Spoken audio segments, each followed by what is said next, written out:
Hare Krishna, will start with the invocation prayers. Everybody by now would know invocation prayers are on the introduction page of Bhagavad Gita. Follow along. Om Ajnanatimirandasya Jnananjana Shalakaya Chakshurumitam Yena Tasmai Shri Guruve Namah Shri Chaitanya Manobhistam Stapitam Yena Bhutale Swayam Rupa Kadamayam Tadati Swapadantikam Vande Aham Shri Guru Shri Utapada Kamalam Shri Gurun Vaishnavamscha Shri Rupam Sagajatam Sahagana Raghunathanvitam Tam Sajivam Sadvetam Savadutam Parijan Saitam Krishna Chaitanya Devam Shri Radha Krishna Padan Sahagana Lalita Shri Vishakhanvitamscha He Krishna Karuna Sindhu Dinabandhu Jagatpate Gopesha Gopika Kanta Radha Kanta Namastute Tapta Kanchana Gaurangi Radhe Vindavaneshwari Vishabhanu Sutta Devi Pranamami Hari Priye Vancha Kalpataruvascha Kipa Sindhu Bhaivacha Patitanam Pavanebhyo Vaishnavebhyo Namo Namah Jai Shri Krishna Chaitanya Prabhu Nityananda Shri Advaita Gadadhar Shri Vasadi Gaur Bhakta Vrinda Hare Krishna Krishna Krishna Hare Hare Hare Rama Rama Rama Hare Hare. Hare Krishna, thank you all for coming. We also welcome again few more new devotees. Diksha Khatka, although joined previously, they have Nabina also joining. All the preacher devotees in the group are on fire. The last little while, so many new devotees have joined. Thank you again for bringing souls closer to Krishna through the Bhagavad Gita study. And all those who joined partway through, like those who are joining today for the first time, can feel free to ask any and all questions. Even though you are joining partway through, we are here to help each other. So feel free to ask any and all questions. So today we will be starting to discuss Bhagavad Gita chapter 18. And the later part of our discussion today, we will aim to revise Bhagavad Gita chapters 3 and 4, like how we have started the last couple of classes. So you all had a spiritual endeavor to complete that before chapter 18. When is the last time there is any mention about fight? And many of you did respond to me with a correct answer. I did not respond to every one of you saying right or wrong. So many of you did get the right answer that Bhagavad Gita 11.33 is where Krishna says to Arjuna to fight. I mean, it's a pretty long distance between 11.33 and where we are right now. So the point of this exercise is that Bhagavad Gita has nothing to do with fight. Bhagavad Gita, Krishna gave us to get out of ignorance and how to live in this world as a soul. To live in the world as a soul is to do devotional service. And what will soon become relevant from chapter 18 is that Krishna came to deliver Bhagavad Gita to teach us how to do karma yoga so that it becomes bhakti yoga very, very soon. So we'll discuss all of this very, very soon today and in our discussions on chapter 18. So thank you to all those who did attempt the spiritual endeavor, and not only attempt, but many of you did also get the right answer. So again, understand that spiritual endeavor is not about right or wrong. It's about trying to remember Krishna. So there's only very few of you who do not endeavor. So in our Bhagavad Gita, there is only one spiritual endeavor left. So that will be your real last chance to endeavor. Of course, those who have joined new, you will anyway be endeavoring on a lot of questions as you progress. So I'll do a lot of talking at the start of chapter 18 to set the pace. So chapter 18 has 78 verses of the total 700 verses. And obviously this chapter 18 is the longest chapter in Bhagavad Gita. The second longest chapter is chapter 2 with 72 verses. And chapter 11 is also reasonably long chapter with 55 verses. So chapter 18 also gives an overview of the whole Bhagavad Gita, and then it concludes in bhakti. I mean, essentially the whole Bhagavad Gita is about bhakti. So chapter 18 in Sanskrit is titled Moksha Sannyas Yoga, meaning that kind of renunciation which will lead to liberation. And Srila Prabhupada translates this as in English as conclusion, perfection of renunciation. So all of you have also received a chart for chapter 18. So we'll be populating that chart from verse number 13 onwards. Until that time, you can please take note on different places. So the chart is for verses 13 to 40. The rest of the verses and points, you can please take notes on a different page or virtually or whichever way works for you all.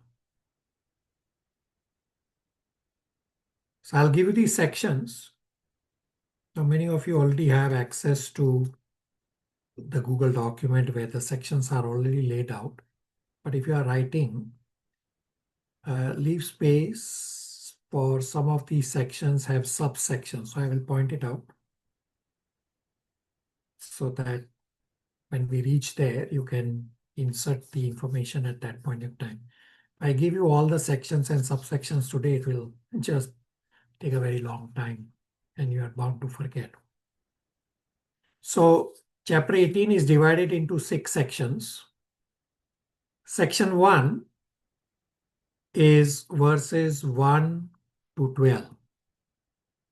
Title is Karma Yoga.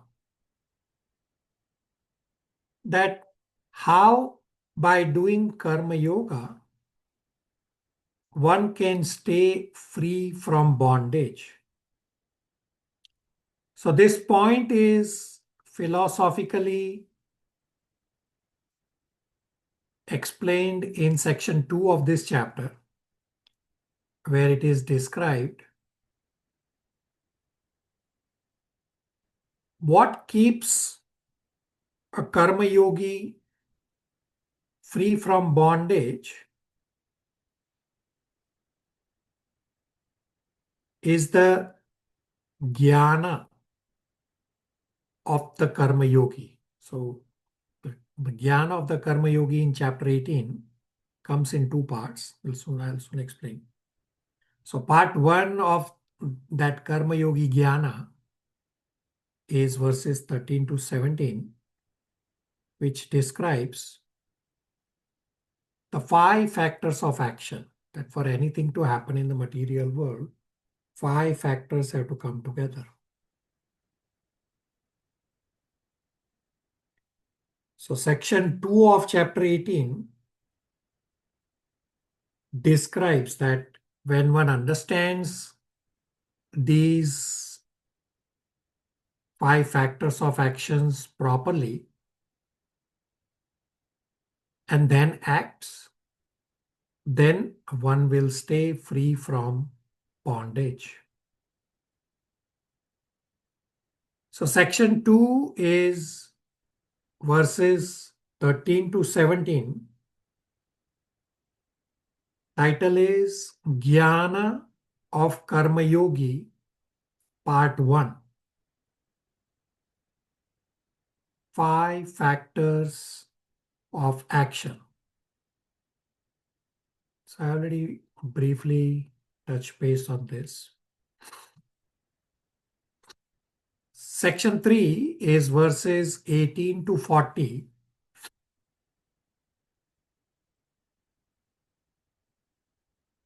Jnana of Karma Yogi, Part 2.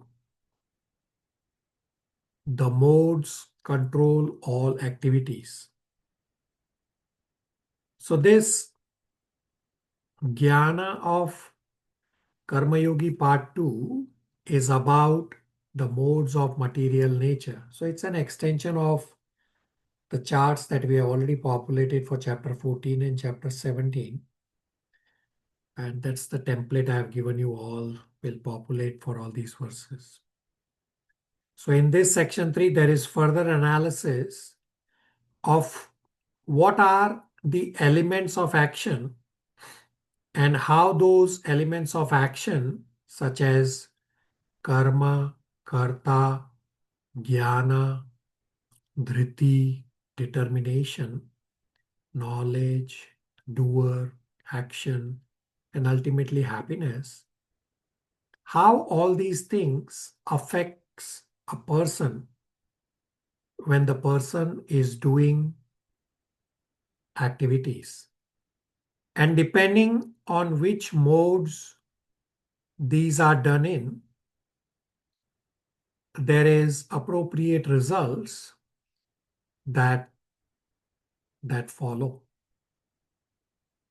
So this section 3 has subsections, so you can please leave some space if you are taking notes on a paper, or electronically also you can leave some space. Section 4 is verses 41 to 48. Title is Karma Yoga offered to Krishna. So after describing the overview of the previous chapters with some deeper understanding of Karma Yoga, this section 4 explains how Karma Yoga can be offered to Krishna.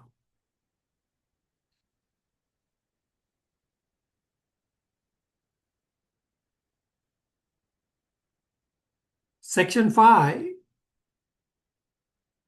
is verses 49 to 55. Title is Jnana Yoga with Bhakti to Krishna. That how one can perform Jnana Yoga and how it ultimately leads to Bhakti. So the sadhana of Jnana Yogi is described in these verses as a leftover item from what Arjuna had asked earlier. And then section 6 is verses 56 to 78. Title is Bhakti Yoga, wherein the glory of Bhakti Yoga is discussed at great length. So section 6 also has subsections, so you can please leave some space. So when you look at the overview of chapter 18, what do you see? Does something stand out? Somebody? Hare Krishna. Hare Krishna. It basically includes karma yoga, jnana yoga, and bhakti yoga, everything. Very good. So Gyan Yoga is only few verses and a leftover discussion. Essentially, the first half of chapter 18 is Karma Yoga, and the second half of chapter 18 is Bhakti Yoga. Although the first half also you can call as Bhakti Yoga, where Krishna is actually explaining how Karma Yoga can lead to Bhakti Yoga. So essentially, chapter 18, or essentially whole of Bhagavad Gita is talking about Bhakti Yoga. But you can visualize that chapter 18, there is a direct focus on Karma Yoga and Bhakti Yoga, meaning Krishna is telling us that this is what your focus should be. And how do you do Karma Yoga so that you do not get attached in the material world and you quickly rise to Bhakti Yoga. Very good. Questions, comments, realization so far?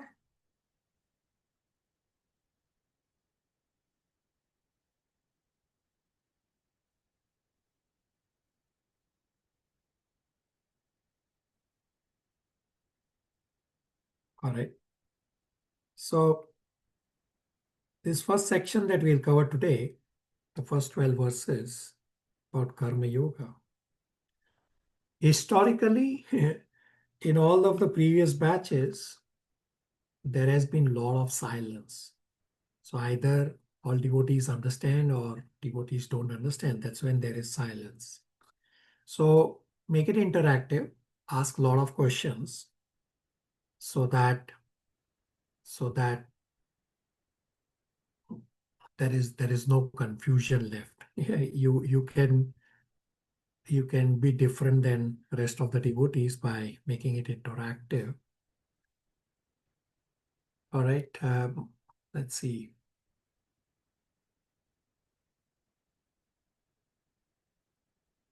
Abhishek Prabhu, verse number 1 translation.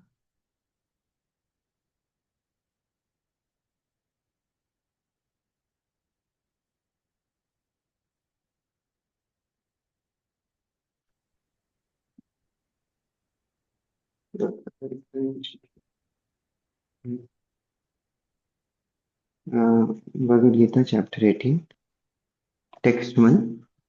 Arjuna said, O mighty armed one,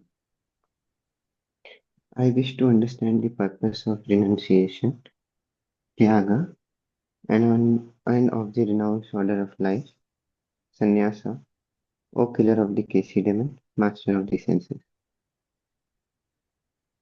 So Arjuna says, I want to understand what is sannyas, means renunciation, and what is tyag. And Srila Prabhupada translates sannyas as renounced order of life and tyag as the purpose of renunciation. Now, Arjuna's this question in 18.1 is effectively what Arjuna has already asked before at the start of chapter 3 and at the start of chapter 5, where Arjuna has asked, is action better or is renunciation better?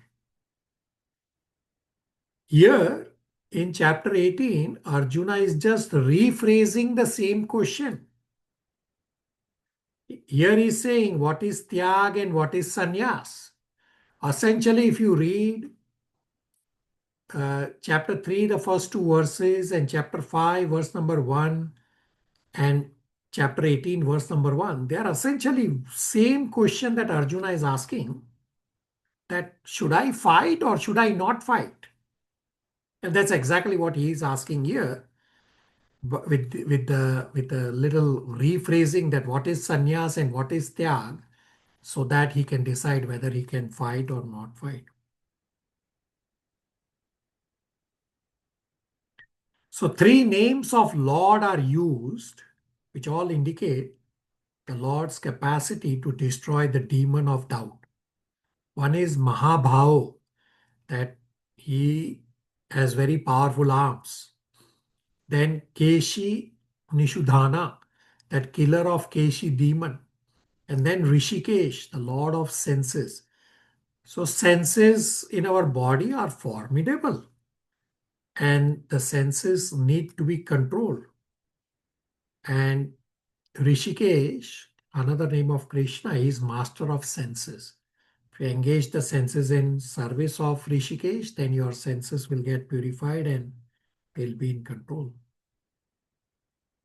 Now, there is no immediate connection between Krishna's concluding verse in chapter 17 and the first verse in chapter 18.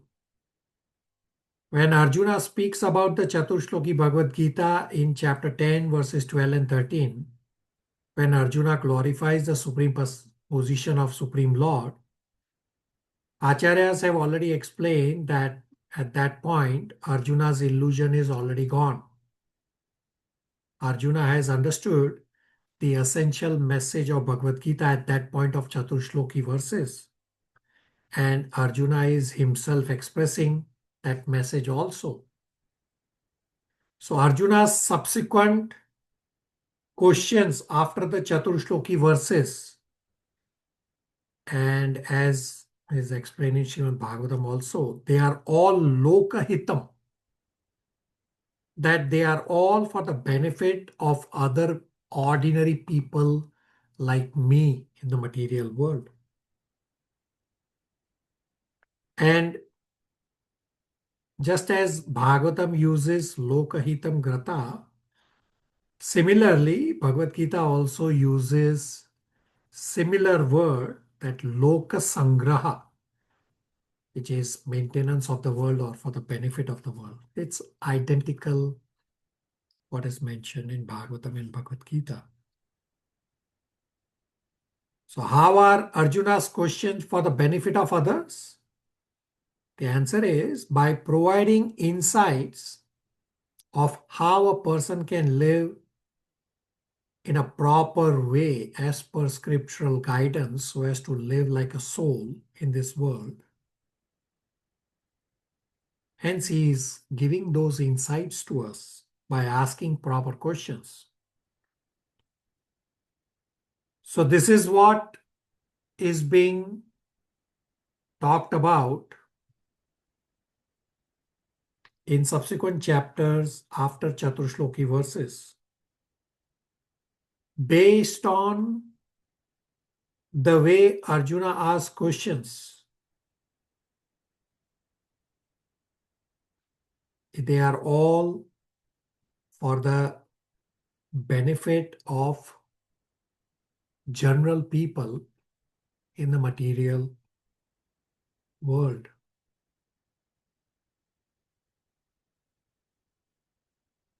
So here, chapter 18, the first verse, Arjuna's question.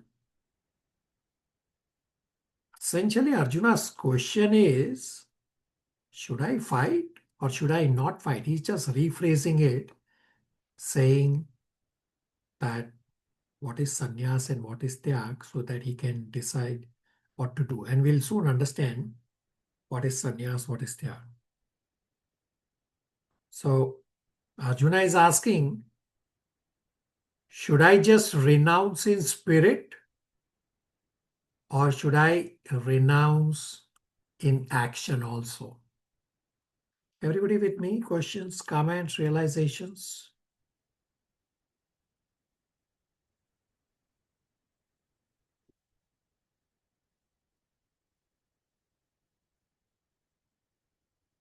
All right. Hi, Kishore. Just to curious that earlier when even though Arjuna's questions are same, but earlier when he has asked this, um, he was supposedly in the he was ignorant, not actually ignorant, but in the sense that Yeah. after chapter 10 he was Yeah. in knowledge, but Yeah. here he is already known. Yeah. Yeah, you are correct. So why is Arjuna still asking this question? Very good inquiry. And that's exactly what I said, that what the verse also says, that they are lokahitam, or here in Bhagavad Gita, the word is lokasangraha, for the benefit of ordinary people. That, yes, just understand that Arjuna is asking the same question 3 times in Bhagavad Gita just to make sure everybody has crystal clear understanding what is sannyas and what is tyag. And we'll soon understand in the first 12 verses that we are going to discuss today. We'll soon understand that we all as grahastha, what are we supposed to do? So that's why Arjuna is asking for our benefit, that it becomes crystal clear the difference and the benefit of doing karma yoga with detachment. Abhishek Prabhu? Thank you. Very good. Nishan Prabhu, you want to read verse number 2 translation?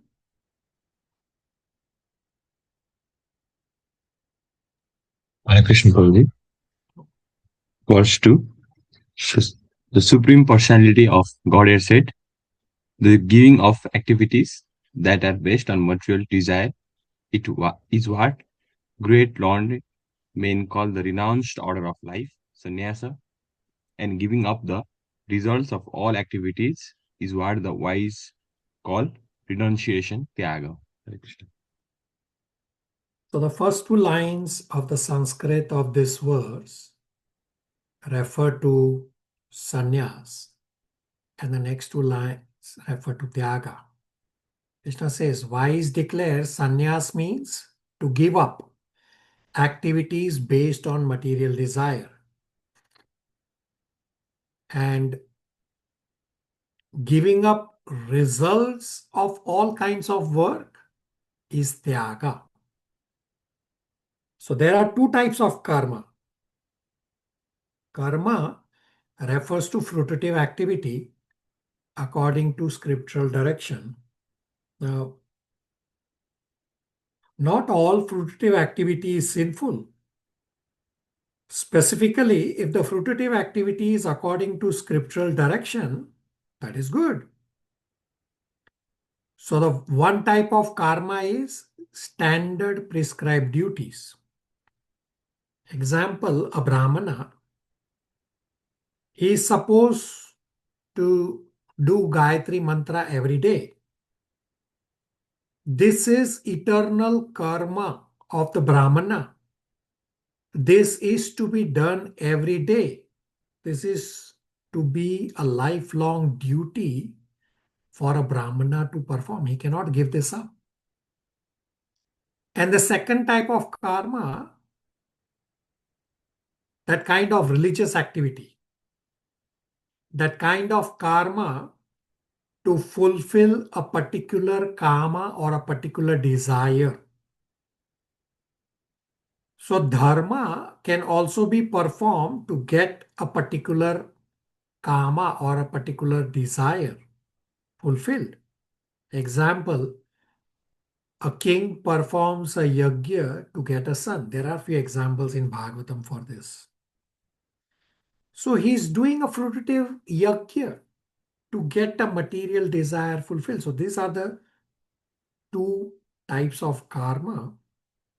So among these 2 types of karma, sannyasis are meant to give up the second type of karma to fulfill material desires.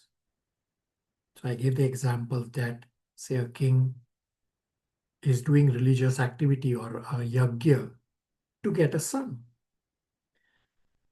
So fruitive activity for some material gain, you're doing yajna, that kind of karma sannyasi has to give up.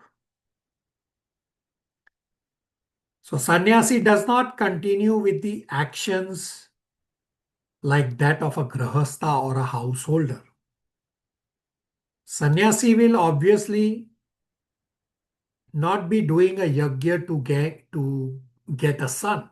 He's already renounced. Sannyasi wants to give up material desires. I mean, he would have already given up all material desires by now. Tyaga means sarva karma phala tyagam. Krishna defines tyaga as not renunciation of action. Rather, Krishna defines tyaga as renunciation of attachment to action. When one is not attached, then one is actually a tyagi. Essentially, Krishna says the difference is sannyas is to give up a particular type of karma, meaning give up the second type of karma to fulfill material desires, that he has to give up, sannyasi. While tyaga is to do karma in the material world, but do that karma without attachment. So sannyasis give up the second type of karma to fulfill desire. And those who are not sannyasis, those who have the spirit of tyag, they may continue to do the second type of karma to fulfill material desires also. But they do not do the karma for the sake of material desires. They are doing it for their purification. They do it for the sake of spiritual achievement. So tyagi, he will do the karma in the material world, but he has no attachment. He is doing for purification and for spiritual advancement,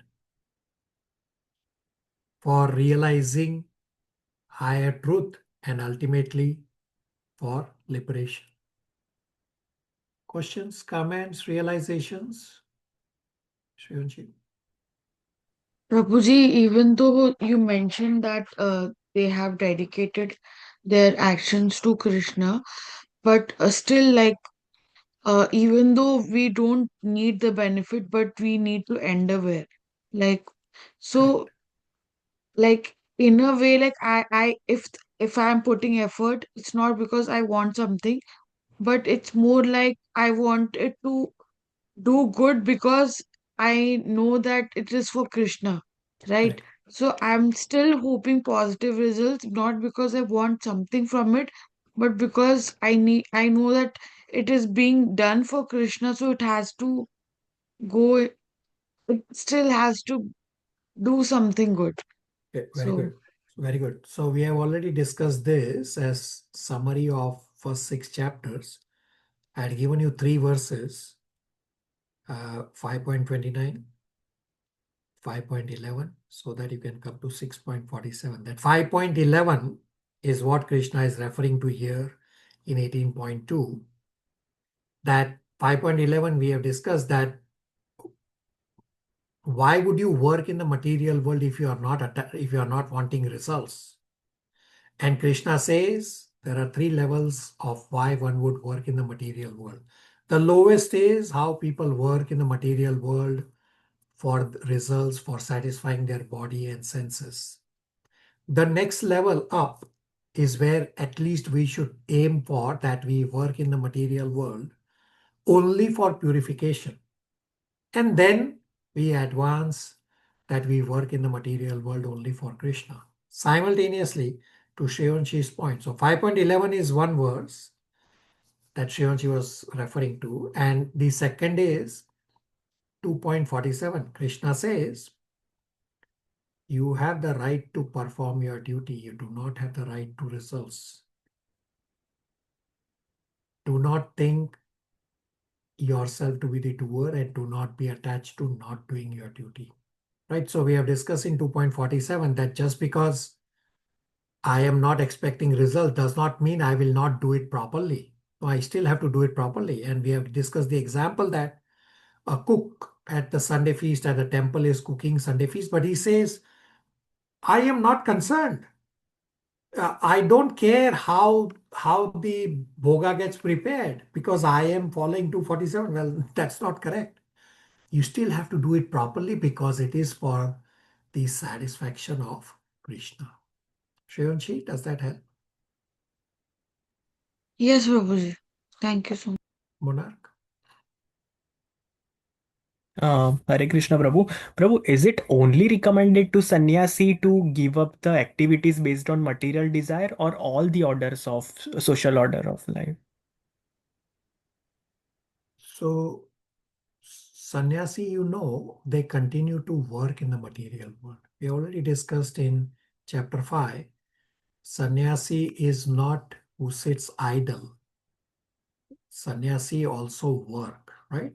But they are not working for themselves. They are working for Krishna, right? If you look at Toronto Temple, His Holiness Bhakti Mark Swami, he's a sannyasi, but he's 24 hours engaged. He's probably more busy than many of us, right? So, and we also discussed in chapter 5, I mean, many places, that soul cannot be idle.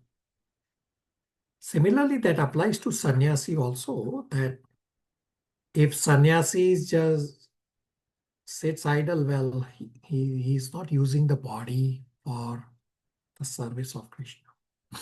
Punak? Got it, Prabhu. Prabhu, next question is like, what about the other order, like Grihastha and Vanprastha? Like, is it good to have material desire or For Grahastha you are asking or for sannyasi you are asking? for Grihastha? So Grahastha, so Varna and Ashram, we have discussed this in 4.13, that why Krishna set up Varna and Ashram. So what Varna and Ashram does is it gives you your progressive, as you progress in your bodily age, there is activities prescribed for you according to your Varna and according to your ashram, so that you have a structure to move in a proper direction. So Grahastha, so one starts his life with a brahmachari, and I have many times described from our Toronto temple. Our dear Dwarkanath Prabhu is a perfect example that he was a sannyasi living in the temple as a brahmachari with the orange dress. Then he moved to Grahastha ashram. So for about up to 25 years, you be brahmachari. So brahmachari life, scriptures have described what to do. Follow scriptures, follow spiritual masters, study scriptures, serve spiritual master. Then Grahastha, then you marry. But because you have already studied scripture, even when you become Grahastha, he already knows. He still already continues to do the same level of services, probably even more than before. Therefore, he's not entangled. And then when you cross age 50, then you take Vanaprastha. So Vanaprastha does not mean you have to go to forest. Bhagavatam describes that Prabhupada says last 15, 20 years of your life, aim to keep them more for devotional services, more for Krishna conscious activities. So Vanaprastha does not mean you have to go to jungle. Vanaprastha is, yes, you are living with your wife, but the involvement is very little. You are mainly focused on spirituality. And then is sannyas, that you renounce even your wife, like let your children take care of your wife. So in terms of, is it recommended? Vanaprastha, for a grahastha, Vanaprastha means you engage more in Krishna consciousness. Instead of going to jungle in Vanaprastha life, you stay in the concrete jungle in a metro and preach Krishna consciousness. That is appropriate Vanaprastha life. Punak? Yeah, got it, Prabhu. Thank you. So there's a question in the chat. Let me read. Yeah, so question says, should we develop the quality of being a tyagi for being a bhakti yogi? Is that correct? So yes, you are absolutely correct that this is express elevator. Chapter 18 is essentially express elevator from our yoga ladder, that you are doing karma yoga, you little by little become nishkam. So you are at the doorstep, and then you change your intention to serving Krishna, and that becomes bhakti yoga. Does that answer? Yes, Prabhuji. So there's another question posted in the chat, that how to do karma without attachment. Can you give some example how we can practice? So it's a matter of, when every time you ask a question about how, it's a matter of practice.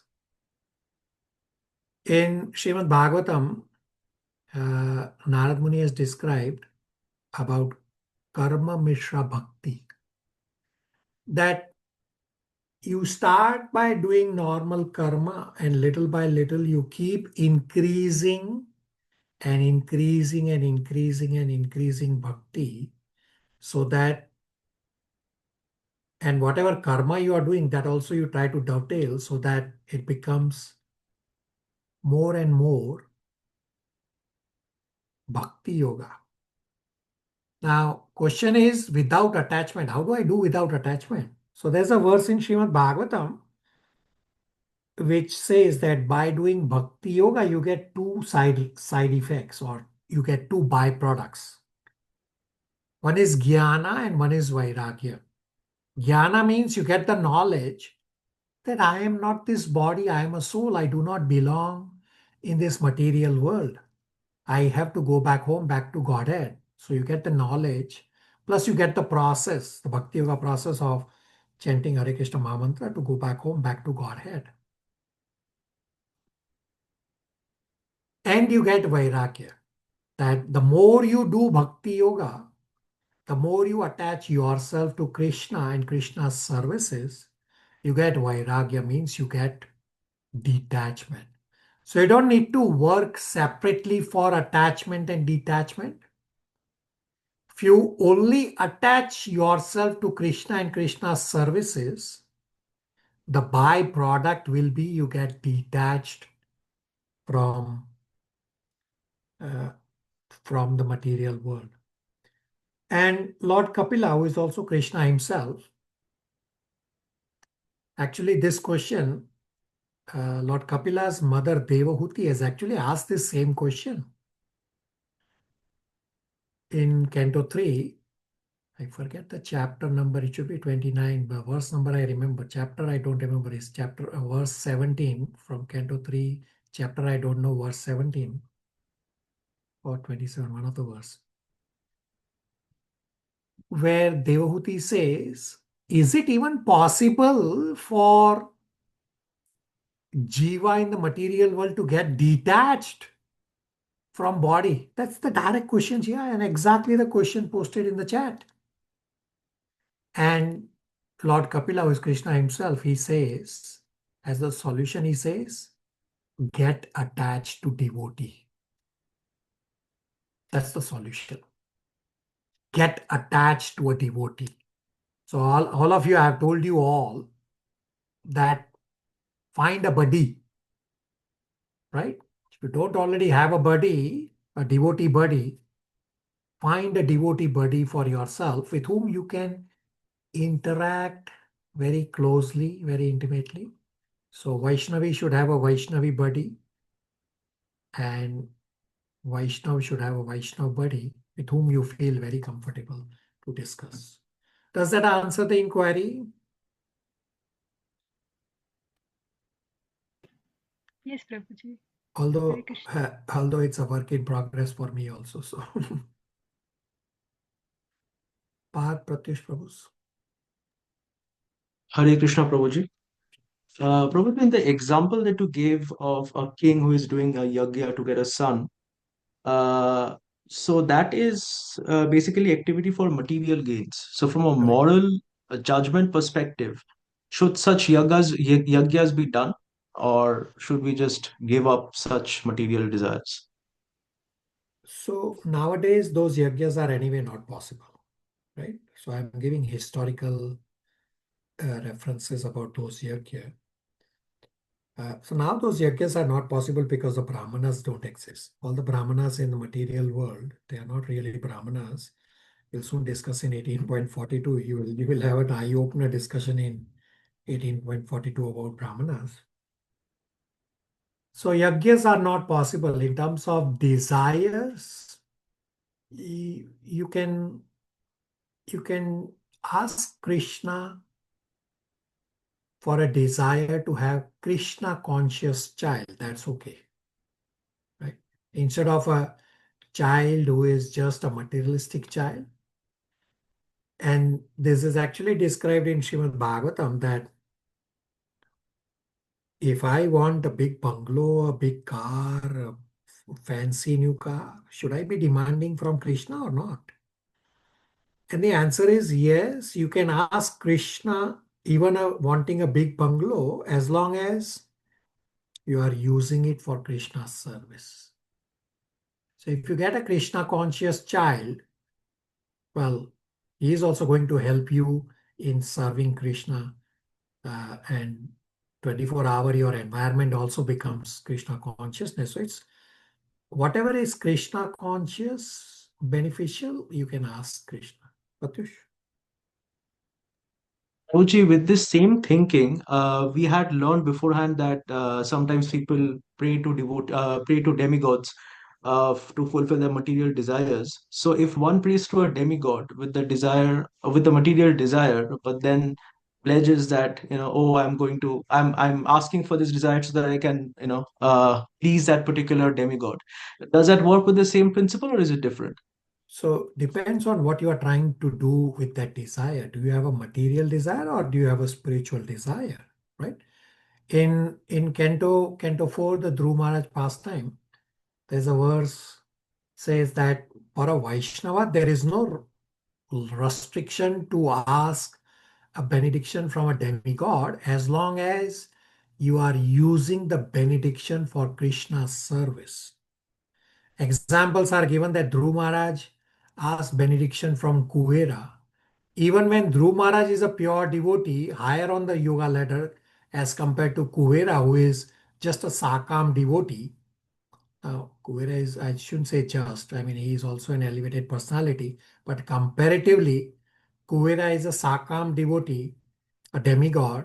Dhruv Maharaj is an elevated pure devotee. Still is asking benediction from a demigod so as to progress on Krishna consciousness. Arjuna also asked benediction from demigods for Divyastra so that he can use the Divyastra for Krishna's service.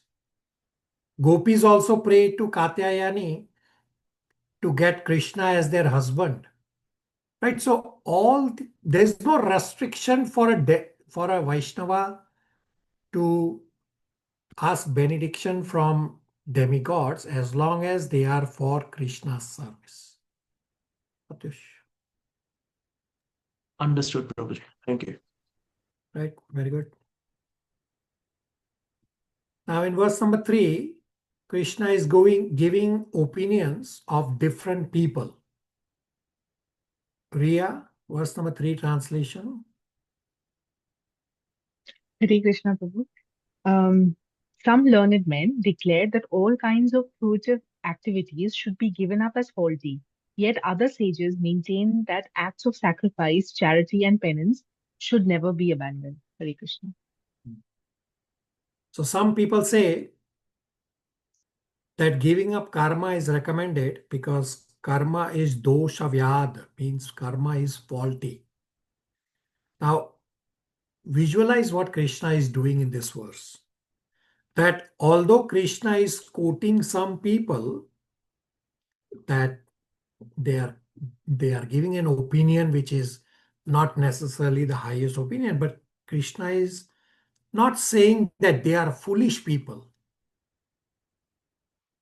That these people are saying one should renounce work because it is faulty. Krishna is not calling them foolish. Rather, Krishna is saying they are mana isha. That isha means controller and mana means mind. That they are mana isha, that they are persons who have some elevation, that they have control of mind. They are saying this opinion. They are not ordinary people, they are thoughtful people, they are thinkers. Now, Krishna is not necessarily saying that their thinking is correct. Rather, Krishna is simply acknowledging that even great thinkers, they think in a particular manner, but still Krishna is not calling them foolish. Now, as we go along, we will see that actually Krishna does not support their thinking. In our verses today, yes, Krishna is here is only pointing out that some thinkers, they say to give up karma. These who say they are elevated. But Krishna will go on to conclude that he does not support this statement.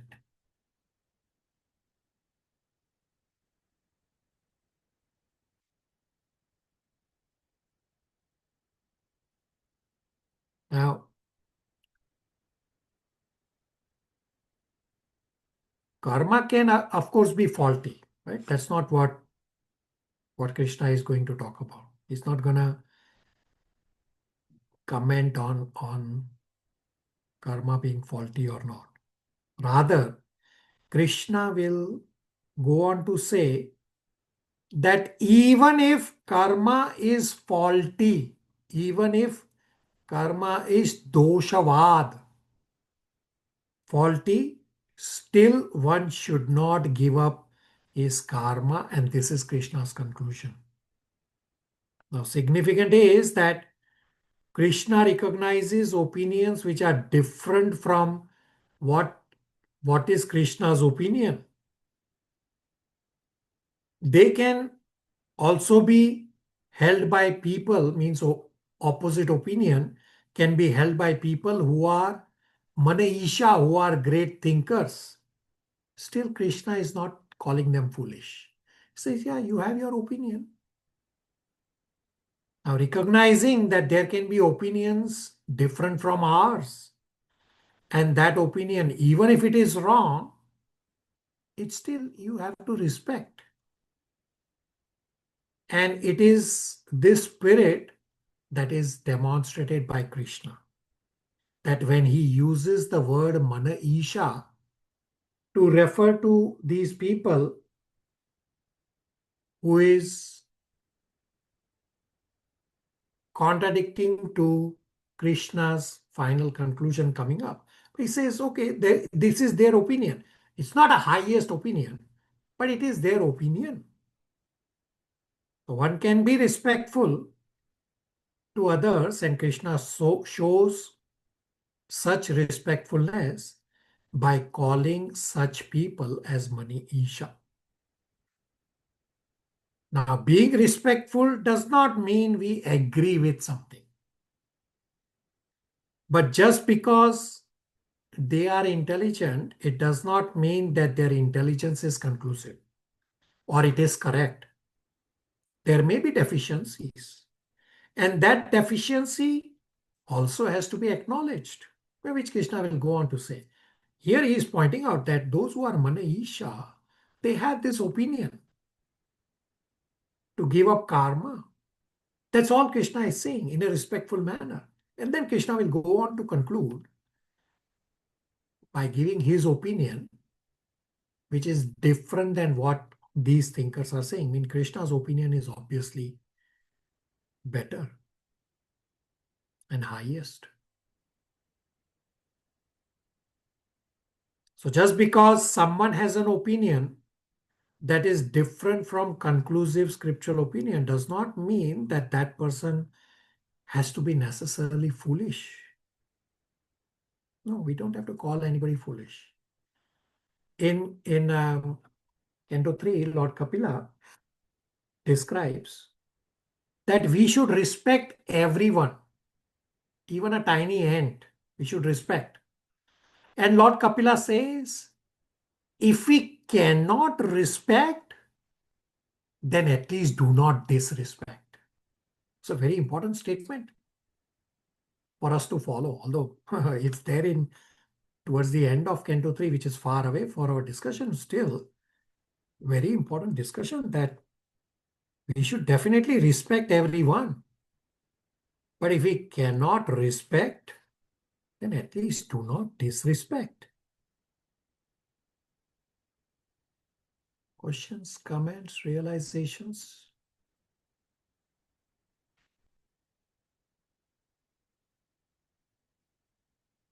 Hare Krishna Prabhuji, I just found Yeah. a point very nice. Because many times when I see people who are not following not following Bhagavad Gita, and the first thought is to criticize them, at least in the mind. The question I have is, how do we disagree but not be disrespectful? Yeah, very good. So the first is not really a question, right? You're just pointing out that others are disrespectful. Is that correct, Abhishek Prabhu? First is a comment. Yeah, okay. Yeah, so yes, you are correct. And in terms of your second question, again, very important inquiry, thank you. That instead of you saying I disagree, don't use the word I. Come out of I, me, mine. You quote scriptures. That according to scriptures, this is the highest point. That's what we should follow. So you are respecting, you are saying, okay, that's your opinion, but scriptures give us the highest, that's what we should follow. Abhishek Prabhu, rest of you.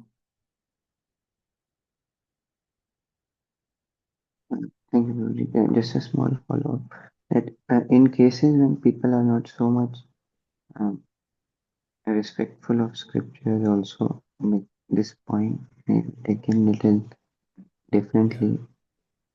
So You are how do correct. we explain? Well, yeah. So you have to understand that you can only do so much. If somebody does not have faith in scripture, well, then you cannot really convince them, right? If somebody is faithless, no matter what you do, is not going to be convinced. So give them prasad. Instead of giving them philosophy, give them prasadam. Don't run a truckload of philosophy on anybody and everybody, right? You have to first judge, is the other person even capable of accepting what you are saying? So don't run a truckload of philosophy. Just because you have studied scripture does not mean everybody has. Yeah, but there are two kinds of people you will meet. One is that he will say, no, I don't believe. Whatever I say is right. Whatever I will read is right. He has no concern for others' opinion. Versus the others are who will have an open mind. He said, okay, I have heard so and so, but I am open to what you are suggesting, and then let me make a decision. Right? Many times newcomers come to our classes, and many times they ask me this question, that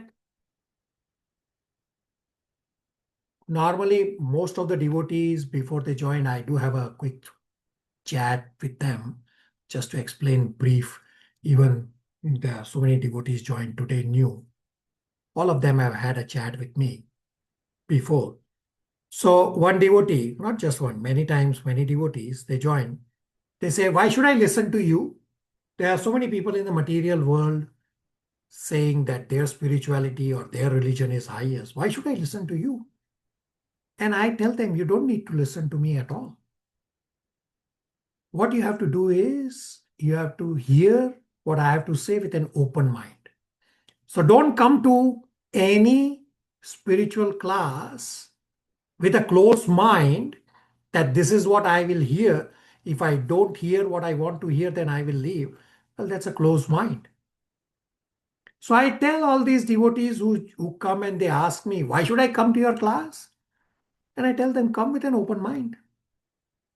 Listen what I am telling you from scriptures. I'm not telling you from myself. And then you can also compare what others are telling you and ask them scriptural reference.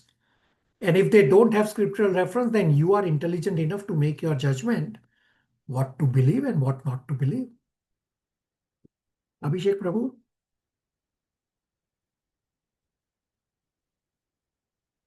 Thank you. Naresh Prabhu, you want to read verse number 4? So after describing these two competing schools, so the other competing school, like one is the give up karma, the other competing school is some other people say that yajna, dana, tapa are prescribed duties and they are important and one should never give this up. So these are the 2 points or 2 views that are explained in verse number 3. And after describing these 2 competing schools of opinion, Krishna will describe what one should do and Krishna will give his opinion or Krishna will give his conclusion. Naresh Prabhu, verse number 4 translation.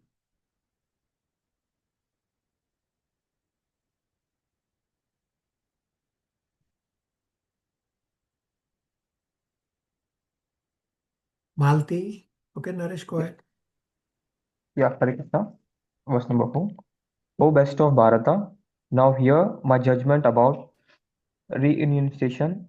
O tiger among men, renunciation is declared in the scriptures to be of 3 kinds. Right, so Krishna says, hear from me definitely, or hear the conclusive understanding. And he goes on to explain that tyaga or renunciation is also of 3 kinds. Tyaga can be in the mode of goodness, tyaga can be in the mode of passion, and tyaga can be in the mode of ignorance. This next set of verses are going to be a little heavier, eye-opener discussion. Malti, verse number 5 translation.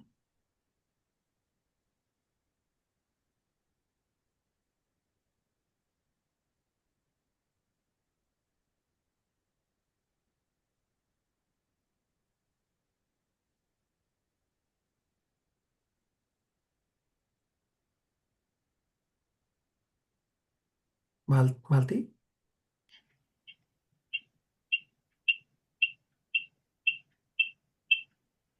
Hare Krishna Prabhu, can you hear me? Your voice is where you fix your audio, yeah, disconnect one connection. Diksha will read right now. Diksha Basne. Hare Krishna. Purport, although there are differences. No, verse 5 translation. Okay. Verse 5. Act of sacrifice, charity, and penance are not to be given up. They must be performed. Indeed, sacrifice, charity, and penance purify even the great souls.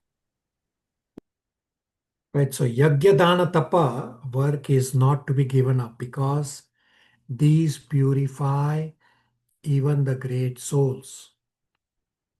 Example, there's Ekadashi Vrata. As devotees, we keep Ekadashi Vrata for the sake of purification, for the sake of going closer to Krishna.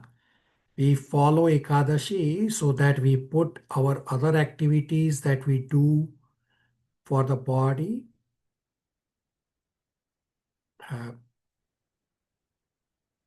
meaning we minimize those activities such as eating, possibly sleeping also, and other bodily activities so that we can have more time for bhakti, more time for focusing on Krishna. Malti, you want to read verse 6 translation? Hare Krishna. Text 6. All these activities should not performed without Should be attachment. performed. Should be performed without attachment or any exception of result. They should be performed as a master of duty, O son of Pritha. That Better. is my final opinion. Yeah, I will read the translation again. All these activities should be performed without attachment or any expectation of result. They should be performed as a matter of duty, O Sarapratha. That is my final opinion. So one gives up attachment while doing these activities. One understands that this is my duty, and Krishna says this is my definite final opinion. This is my conclusive opinion, that work with detachment, then you will not get entangled. So throughout Bhagavad Gita, Krishna has said, you have to work, but work with detachment. Nowhere it says to give up work. Everybody with me? Questions, comments, realizations so far?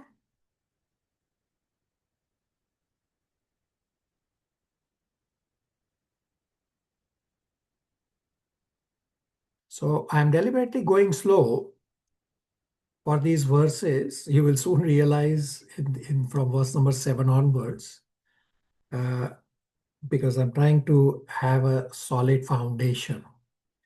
Even it's possible that we may, for our revision, we plan to do 3 and 4 chapters revision today. We will only do chapter 3, but I want everybody to have crystal clear understanding of this difference between sannyas and tyag, that we are supposed to do activities in the material world and give up results, meaning we follow tyag, because we are all grahasthas. We cannot just give up activity and say, oh, I am a sannyasi. It doesn't work that way. All right. Verse 7 onwards, have undivided focus. You will soon realize why I'm saying this. That verse 7 onwards, Krishna will analyze tyag in the 3 modes. That generally one would think renunciation as something good. But Bhagavad Gita goes beyond externals. We have discussed this in chapter 16 also, that as well as in chapter 17 also, that don't focus on the externals. Therefore, renunciation can also be under the 3 modes. Renunciation can also be under ignorance. Renunciation can also be under passion. Renunciation can also be under goodness. Let's see. Marina, would you like to read chapter 18, verse 7 translation?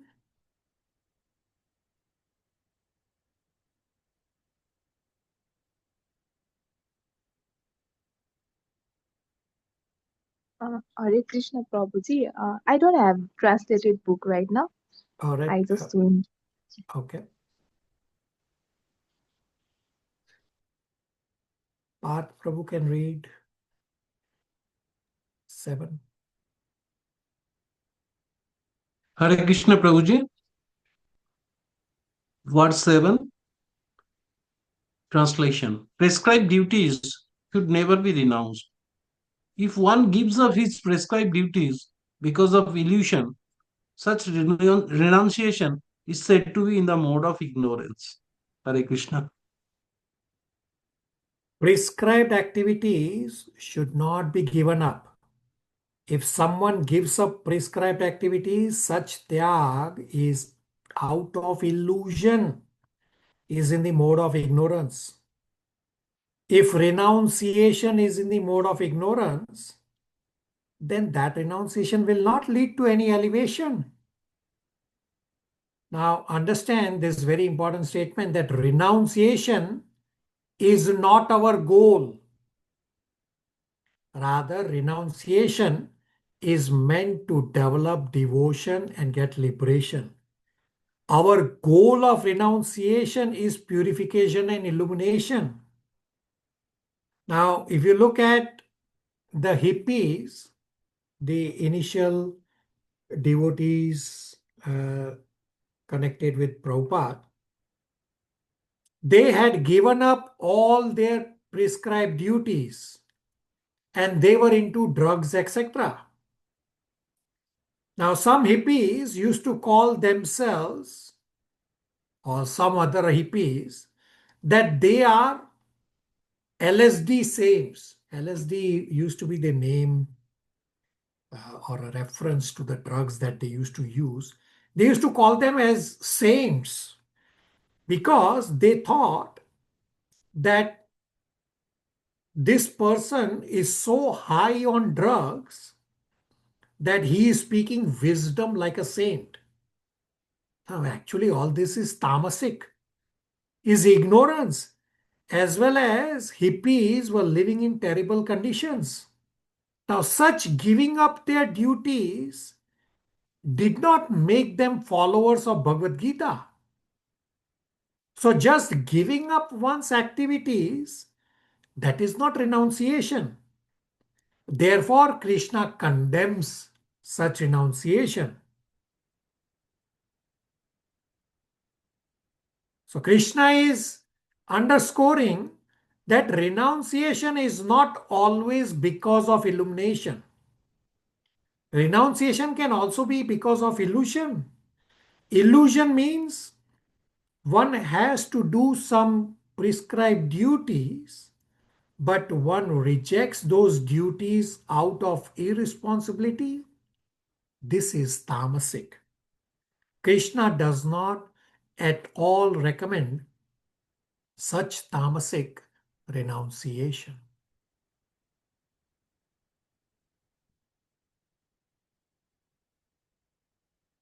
Padma Kumar, verse number 8 translation. He will now explain renunciation in the mode of passion.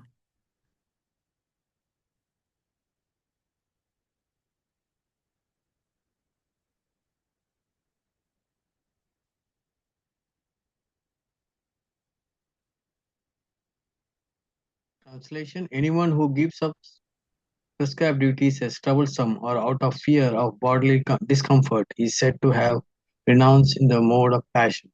Such action never leads to the elevation of renunciation. So gives up activity because this work involves too much trouble for the body, as well as gives up activity because of fear. Krishna says this is tyaga or renunciation in the mode of passion. Such renunciation will not lead to fruit of renunciation.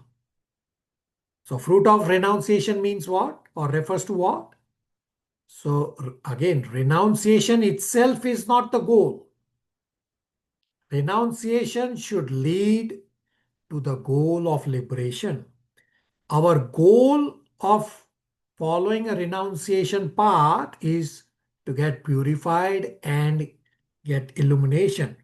Renunciation is not my goal. Purification is my goal. So some things don't work for me.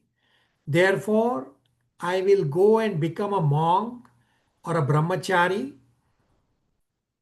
So frustration is not enough for renunciation. Yes, frustration may lead one towards renunciation, but renunciation out of frustration is not going to last. Because of troublesome material life, one decides to take up renunciation. Krishna says such renunciation is in the mode of passion. One should not mistake the frustration in material life as a qualification for renunciation. What is the qualification of renunciation? One has to qualify for renunciation by positive spiritual attachment to Krishna. So very important point Krishna is making here, that just because I am frustrated of material life, I will live a monk life, go and live in the temple. That renunciation is not going to last. You should go and live in the temple when you have positive spiritual attachments for Krishna and Krishna's services. Now, when I say live in the temple, does not mean physically living in the temple. Yes, that also counts. But make your home as temple and 24 hours be in a temple environment. Questions, comments, realizations? Shruti? Prabhuji, can you hear me? Yeah.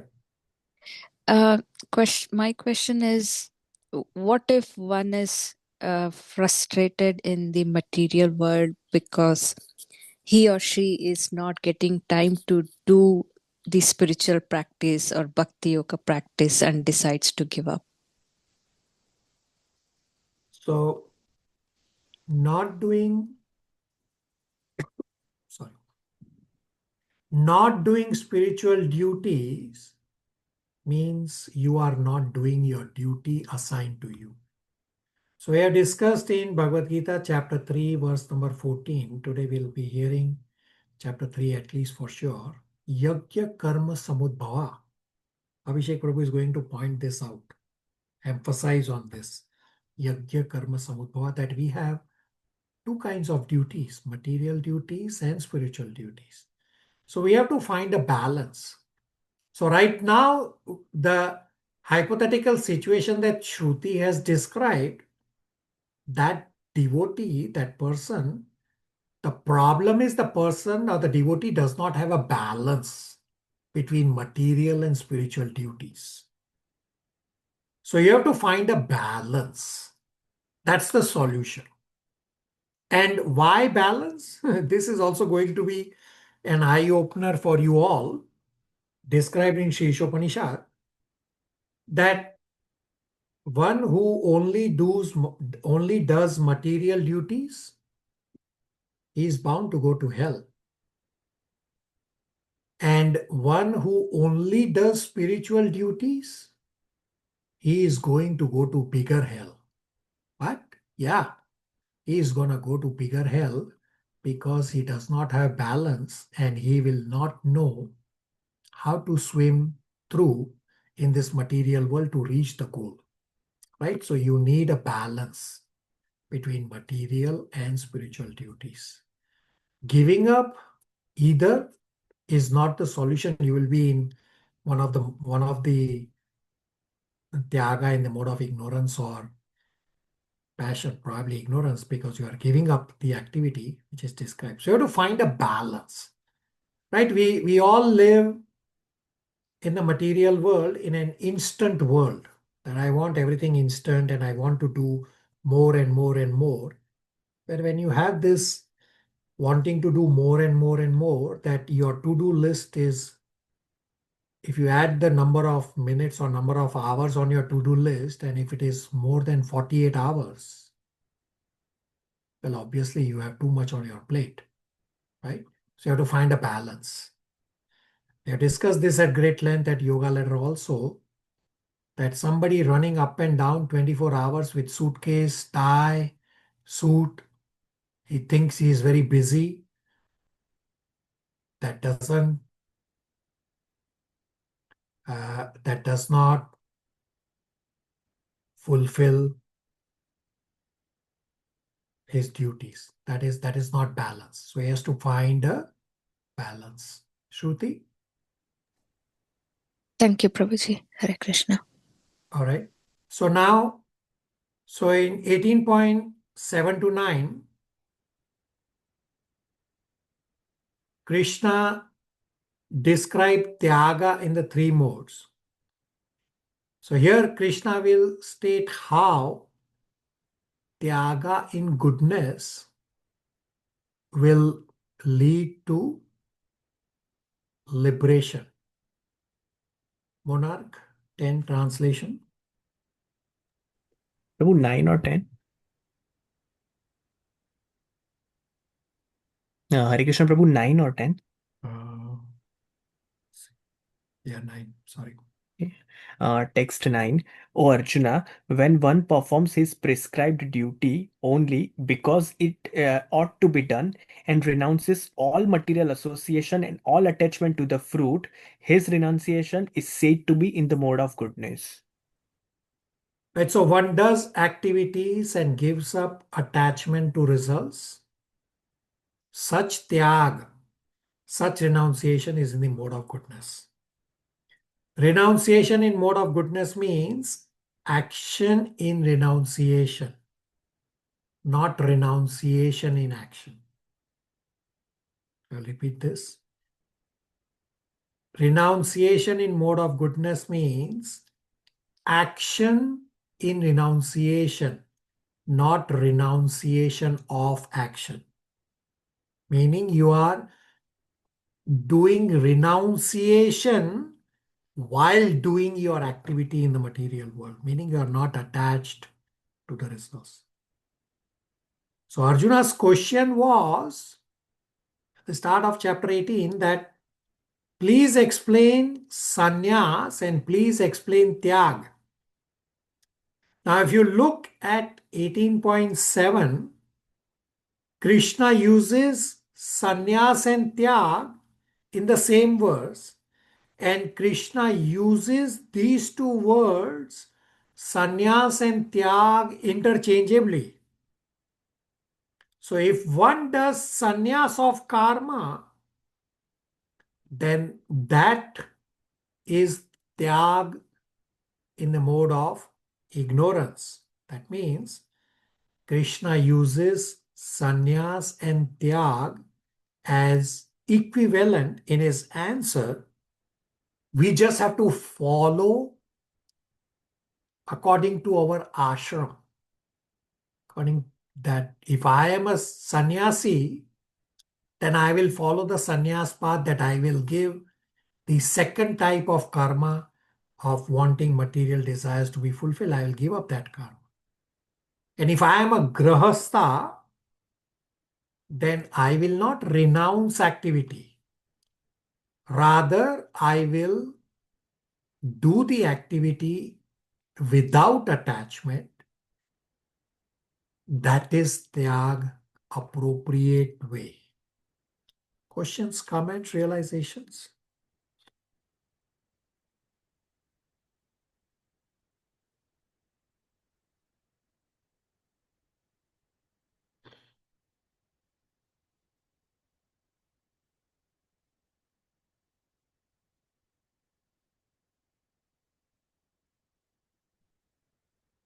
All right.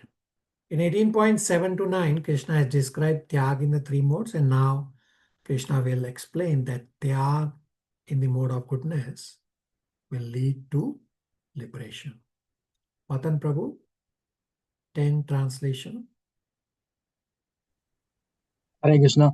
The intelligent renouncer is situated in the mode of goodness, neither hateful of inauspicious work nor attached to auspicious work, has no doubts about work. So never hates inauspicious work. So there are some work which are pleasurable to us and some work which are unpleasant to us.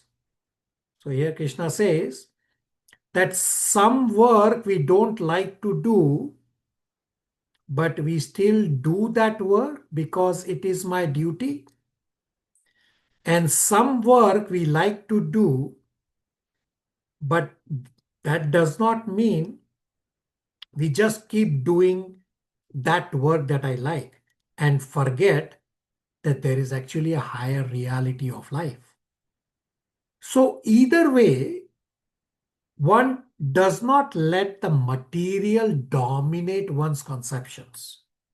We have discussed at great length throughout our discussion that yes, we have to come to the mode of goodness initially, but then we have to also transcend goodness. So here Krishna is explaining the same point, that yes, you come to doing your duty whether or not you like the work, but still don't get attached just to that part alone, saying that I am in goodness. See, I am doing my duty. No, Krishna says, no, you have to also understand that there is a higher reality of life.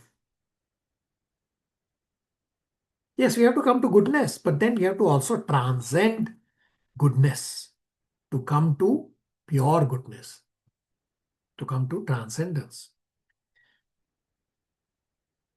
Either way, one does not let the material dominate one's conception. Such a person is a tyagi, and such a person is absorbed in sattva guna.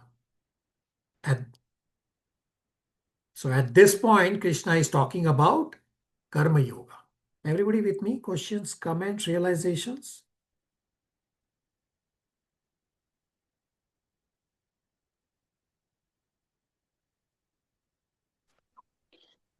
Hare Krishna, Prabhuji. Hare Krishna. Prabhu, I have heard that a person has to live like a yogi in Grahasth Jivan, and does that mean that is that equivalent to tyag of materialist world? Like you still have to stay within the marriage or your worldly duties like a yogi. Uh, I just want to get to know the difference between a tyagi and a yogi. Sannyas and tyagi is fine. Sannyas is totally like you are not even involved in materialist world. But yogi and tyagi, are these interchangeable terms?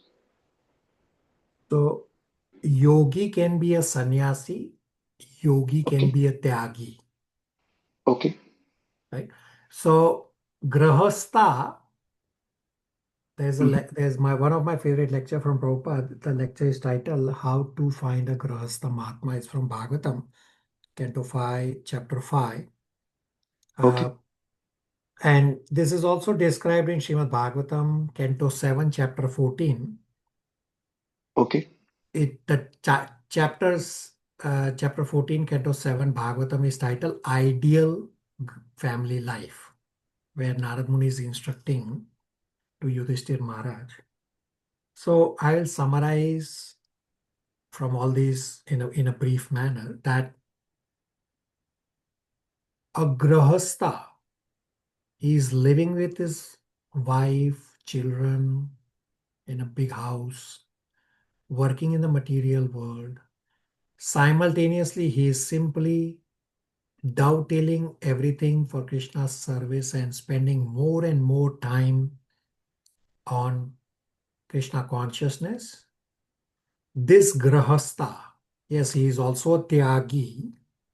Simultaneously, this grahastha is a grahastha sannyasi. Okay. Okay. Right? Because he is not attached to the results, he is not attached to family. He's living with family. Okay. Right? And we'll soon hear today in chapter 3 that one who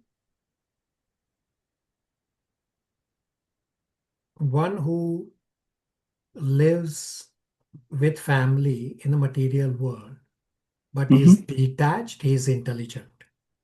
He doesn't get all these reactions. Verses 3.6 describes mithyachar, that if somebody artificially renounces his duties and he says, I will go to forest and live a life of renunciation, in the forest he is actually living with 6 wives.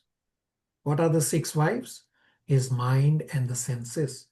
That even though he has renounced or this artificially renounced everything and is living in the forest, not doing anything, he is still generating reaction by simply contemplating on the senses and the objects of the senses. Antriksh Prabhu? Right. Right. Does that help you clarify? Correct. Correct. Okay, very good. Very good inquiry. Thank you for listening with rapt attention. Thank you. Rest of you on the same page?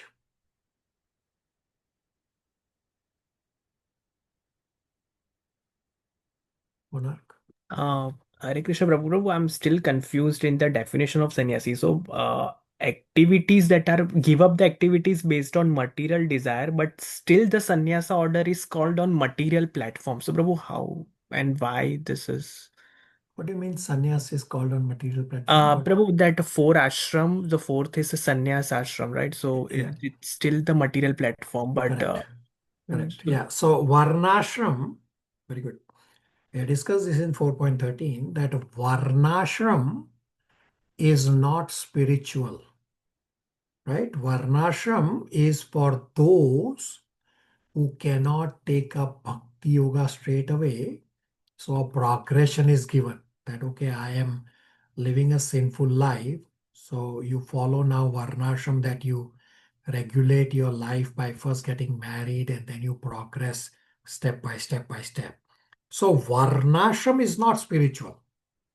Varnashram is a system that Krishna divided the society according to guna and karma, so that there is a structure for your progression. But you are, Monarch Prabhu, you are absolutely correct. Varnashram is material. It is material system, a structure. Monarch? Okay, Prabhu. So here in 18.2, the sannyas word, it has nothing to do with that varnashram, right? The fourth order. It is the fourth order. Okay. Okay. Right. So understand what is Arjuna's question. That is sannyas better or is tyag better? So what Arjuna is asking is what he has already asked in chapter 3. Should I fight or should I not fight? So Arjuna is saying, should I renounce just in principle or should I renounce the activity also? What am I supposed to do? So Krishna is saying sannyas and tyag are identical. There's no difference. Depends on your ashram, your varna and ashram, you will follow a particular path. So if you are a grahastha, you will follow a tyag, meaning you will do the activities but renounce the results. Versus if you are a sannyasi, then you will renounce the second type of karma, which is the karma of material desires, and just focus on your spiritual duties. Monarch? Got it, Prabhu. Thank you. Very good. Thank you all for asking so many inquiries, because other batches, they have largely stayed silent in this first 12 verses of chapter 18. So there's something posted in the chat. Let me read. Neither hateful of inauspicious work. Can this be Pandavas and Sri Ram going to Vanvas, not hating the work? Yeah, you are correct. That whatever difficult work it is, if it is my duty, I still have to do it. So for Pandavas, or at least for Arjuna here on the one-on-one level, that he has to kill his favorite relatives. That's a difficult task. And Krishna is saying, just because it's a difficult task, still you cannot give up that task. Otherwise, you are renouncing in ignorance.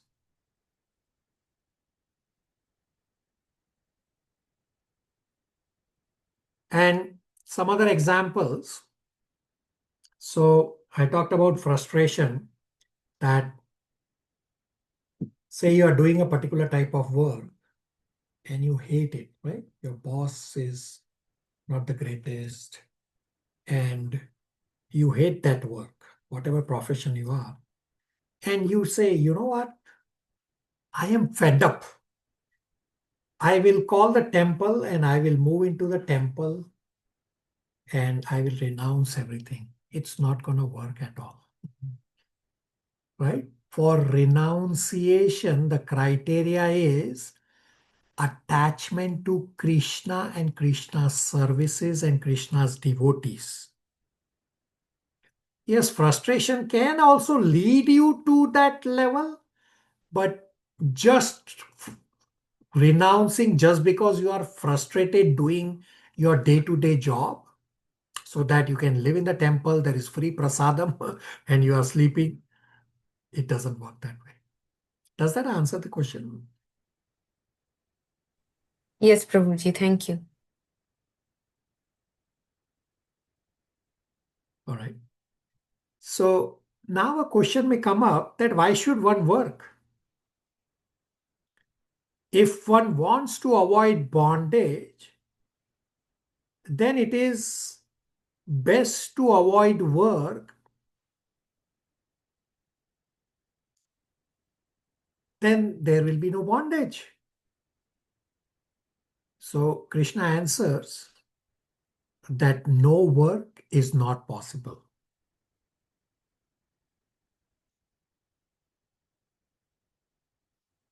Now, question for all of you is that you all should already know the answer to this question. To avoid bondage, can I stop work? Should I stop work? Somebody? Yes, no?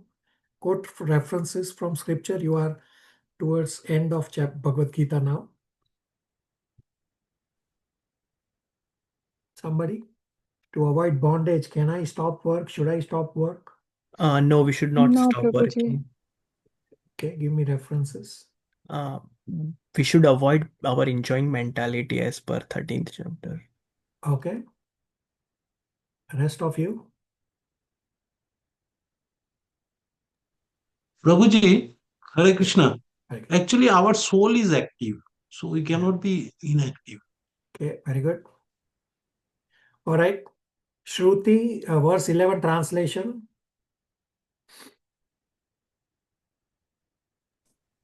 Hare Krishna Prabhuji, verse 11 translation.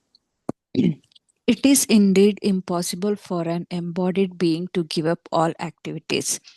But he who renounces the fruit of action is called one who has truly renounced. Hare Krishna. Krishna says it is not possible for a living entity having a body to give up all work completely. We already discussed this earlier also. That one who is karma phala tyagi means one who renounces the fruits and renounces the results. Such a person is a true renunciate. So question becomes, so how does one stay free from bondage? The answer is giving up action is not possible because that will make even survival impossible. So from a practical point of view of survival, it is impossible, plus it is our very nature to be active, whether it is embodied nature or whether it is liberated nature. The soul is always active. We just heard from devotees. So to stay free from bondage, Krishna has also explained in chapter 3, verse number 9, that work must be done for the satisfaction of Vishnu. Otherwise, it will cause bondage.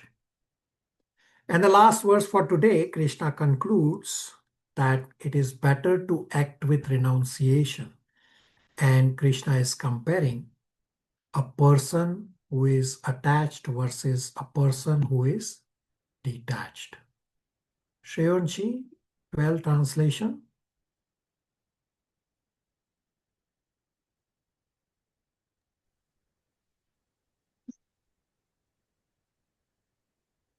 For one who is not renounced, the threefold fruits of action, desirable, undesirable, and mixed, accrue after death.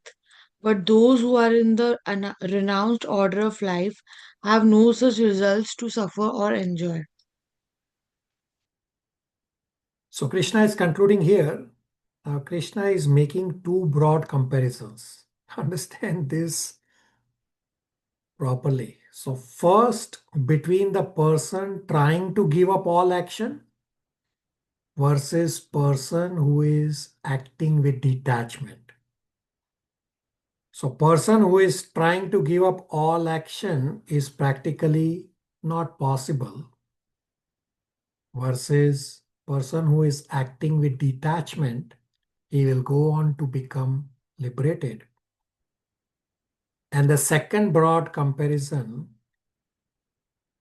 that here both of them are trying to seek liberation, that both person who is trying to give up work and person who is trying to do action but give up attachment, both are seeking liberation. So among these two, Krishna is saying that one should act with detachment. That is better.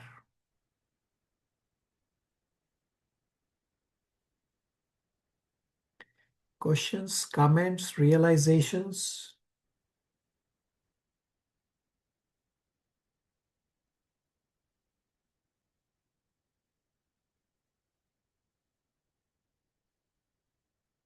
I generally get this silence for these first 12 verses across all batches. Just one doubt, Prabhu. In Yeah. case we are living in such a materialist world where all the directions lead to material, right? So how we can say we are never detached, right? We are always part of the game. And this is what Krishna wants us to be in, right? If you associate with materialistic people, then your Mm-hmm. point is correct. That you will say, well, we are always in material world. We are always attached. But if you attach with devotees and you Mm-hmm. associate with devotees, you will see the other side that morning 4:30, if you go to the temple is full. Everybody is doing devotional services. Everybody is chanting japa. So it's a matter of choosing your association, Okay.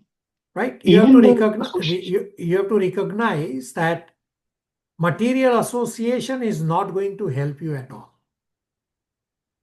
but even the association with Krishna is one sort of uh, materialism, no? Like Association with we are at the end of day, we are satisfying our own ego, right? By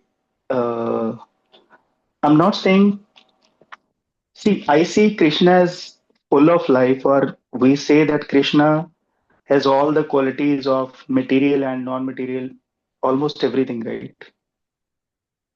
so associating with Krishna is never material. Okay, Doing okay, services for Krishna is never material. We have read throughout Bhagavad Gita that Krishna is transcendental. If you read okay. 13.23, that Hmm. he is residing as super soul, and he says he Right, is transcendental. Right? Krishna is not material. Yes, everything in the material world has come from Krishna, no doubt about it. correct. But Krishna is not material. There's nothing material with Krishna. Everything in the material world is also actually spiritually coming from the spiritual world. But why something we call as material is depends on what is it used for. I've given the example multiple times that But when you say Krishna, you are referring to Krishna consciousness only, right? I'm referring to Krishna, and so it depends on what I'm referring to, right? Or in the context, what I'm saying. So when I Okay. say Krishna, I'm Hmm. referring to Krishna, God, person, the Supreme Personality of Godhead. And the activities that we do for Krishna, such as chanting japa, studying scriptures, say offering bhoga, or doing kirtan, whatever other activities, those are Krishna conscious activities, so that our consciousness also aligns with Krishna's consciousness. Right, right. Does that help you? Correct, correct.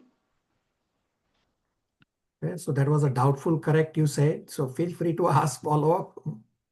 Yeah, maybe I'll ask more about it when I join for like I started from 17th chapter, right? 16th Yeah. chapter.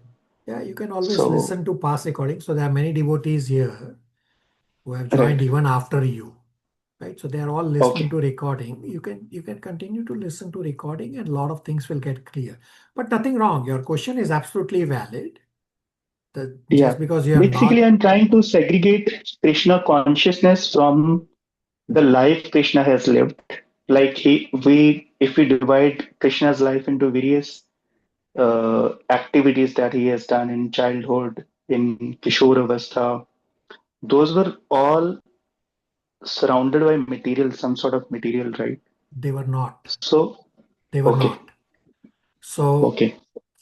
wherever is Krishna, that is spiritual. So when Krishna was here, well, Krishna is always here, but say 5,000 years ago during Mahabharata time when he did all these Mm-hmm, pastimes, they were not mm-hmm, material.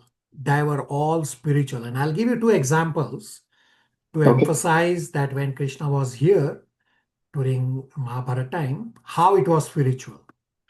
One is oh, that Mother Yashoda got mm-hmm, Srimati Radharani to come and cook for Krishna every day. Now, Srimati Radharani lives in Barsana mm-hmm. and is far away place from Vrindavan.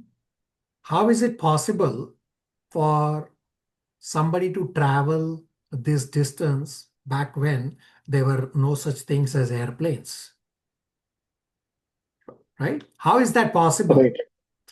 So, Acharyas have described that wherever there is Krishna, it becomes spiritual, and that Vrindavan and the surrounding area used to be like a flower, and all these cities used to be on the flower petals. Okay, So when Krishna wants Srimati Radharani to come, this lotus flower will shrink. Just as in the morning, in the material world, you have a flower that is not like fully blossom compared to when the sun comes out. That same flower fully blossoms, right? And mm-hmm, nighttime mm-hmm. again it shrinks. So when Krishna wanted Srimati Radharani to come, this flower will shrink and these cities will get closer, and Srimati Radharani will step over to the other petal of the flower and reach Vrindavan in no time. Okay, okay. Right? Another example I will give you, that time is an Mm, energy of Krishna and Krishna controls time. So correct. when Kamsa asked, uh, who did he ask to get Krishna and Balram? What's his name? Uddhava? Oh, not Uddhava. Akrura. Akrura. Thank you, Akrura. When Kamsa asked Akrura to go and Mm-hmm, get Krishna and Balram, so that mm-hmm. Kamsa's intent was to fight and somehow hurt them. At that time, there were two things happened. That Krishna was at that time enjoying Ras Leela with the gopis, so he wanted more time. Plus, he wanted Akrura, who's also a pure devotee, to relish remembrance of Krishna. So the Akrura was traveling on a chariot. It should have taken Mm-hmm. him 1 or 2 hours. 2 hours is a stretch, 1 hour max to reach from Mm-hmm. point A to point B. For Akrura, riding at that same fast pace that he always rides, it took him 12 hours. How is that possible? Because that same flower concept and the time concept that got expanded. So the distance got expanded. Krishna expanded time so that Akrura could relish the remembrance of Krishna for that long. And simultaneously, Krishna could also enjoy the Ras Leela with the gopis before going to, to Mathura with Akrura. Right? So wherever there is Krishna, there is no such Mm-hmm. thing as material. Everything is spiritual. Okay, okay. Does that So we answer? have to assume it already because I was approaching Krishna that he is a person or in a physical form, and then we are linking him to the spiritual realm or the higher consciousness. So Krishna has a real form like you and me. He has a Mm-hmm. real body, he has a two-handed form. That is his original Shyam Sundar form. It's just that his original Shyam Sundar form is not made out of material elements like your and my body. Krishna's original Shyam Sundar form is eternal. And Krishna says this at the start of chapter 4. He says to Arjuna that, Arjuna, you don't remember all the lives you and I have all lived multiple lives. But I remember because I don't change bodies. Okay. Right? Okay. Krishna's body is not material. Krishna's body is spiritual body. So Krishna and everything around Krishna is all spiritual. We are trying to change our consciousness from material to Krishna by doing Krishna conscious activities. Meaning, Krishna conscious activities means activities that are favorable for Krishna as Krishna desires. Okay. Okay. Does that help you, Prabhu? Yeah. Yeah. Thank you. Thank you for your inquiries. Everybody on the same page? Yes, Prabhuji. So we only have about some 20 some minutes left. We will only do chapter 3 revision today. I don't want you to stretch. We already had a stretch class today. We will do chapter 4 revision at our next class. And this has been the process for all batches, that I leave little room for little flexibility, that when there is discussion, I cannot just stop the discussion saying in the name of revision, right? So there is little flexibility built in our revision schedule, and we will do chapter 4 revision next class. So I also have, I'll bring up the schedule on screen.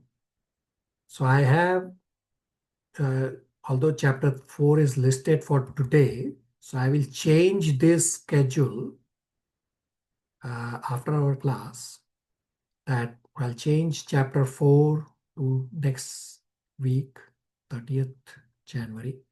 We should be able to do chapter 5. I'll decide, or we will switch. So there are devotees lined up for presentations. So for chapter 4, we have Shruti, Monar, Pratyush Prabhus. For chapter 5, we have Riya, Priyadarshini, and Malti. For chapter 6, we have Nishan, Diksha Basnet, and Abhishek Prabhus. So you should stay prepared, and even if you are not able to come to the subsequent class, then you can prepare a recording, and I can play the recording for you, just as some of the other devotees and have anyway done that part. Everybody okay with the plan? Yes, Prabhuji. Yes, Prabhuji. Okay, so today we will revise chapter 3. It's Abhishek Prabhu and Paulomi, and then I will also revise. So we'll hear from Abhishek Prabhu. Abhishek Prabhu has recorded.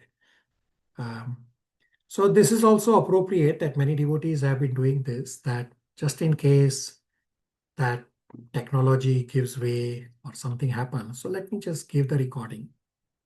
Or for your practice also you can record, so that Krishna's service is not stopped. So let's do chapter 3 revision. We'll start with Abhishek Prabhu.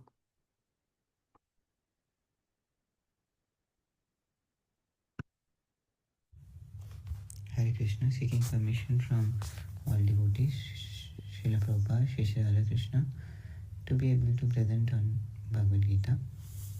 I am presenting on first 3 sections of chapter 3. This chapter begins with a question from Arjuna, that whether renunciation of work is better or working in devotion is better.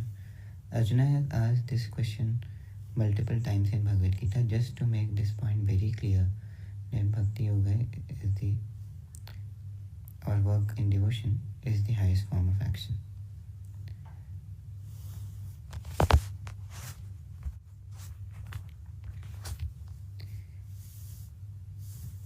Here 2 paths are compared, the Gyan Yoga path where there is no activity, and the devotional service or the Karma Yoga path which at highest level is devotional service.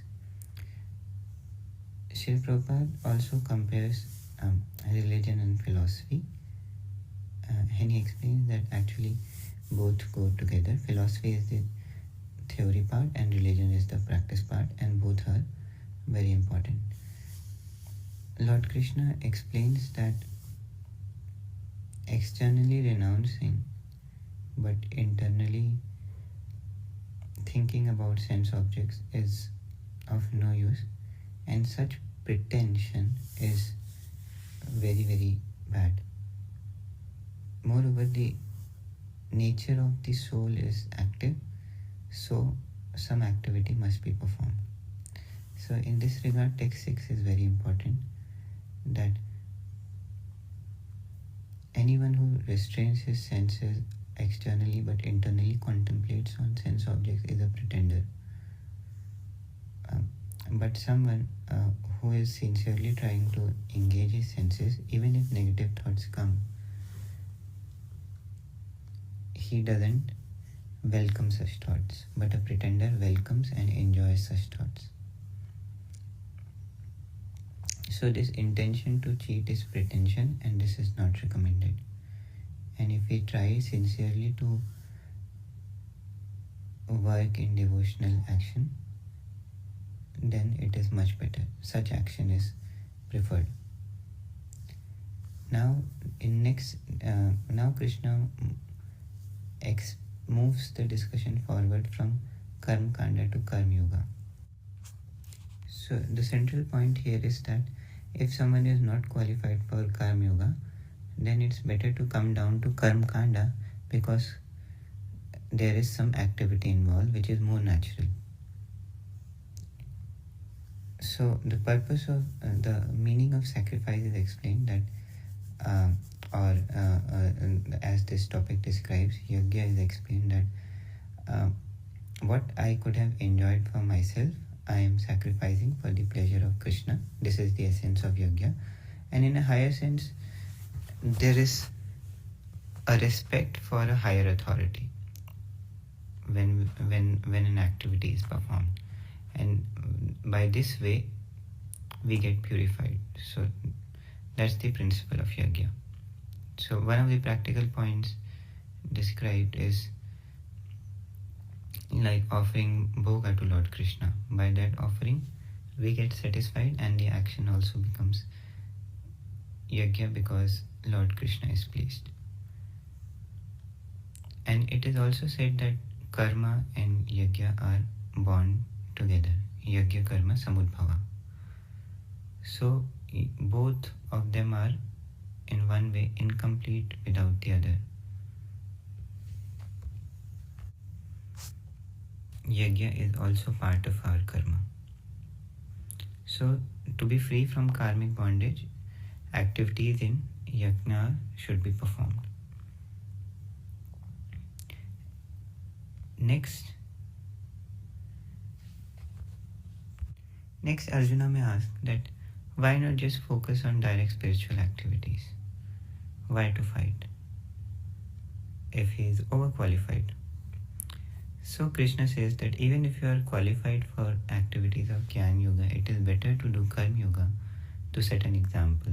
And he gives example of Janak Maharaj and also of himself.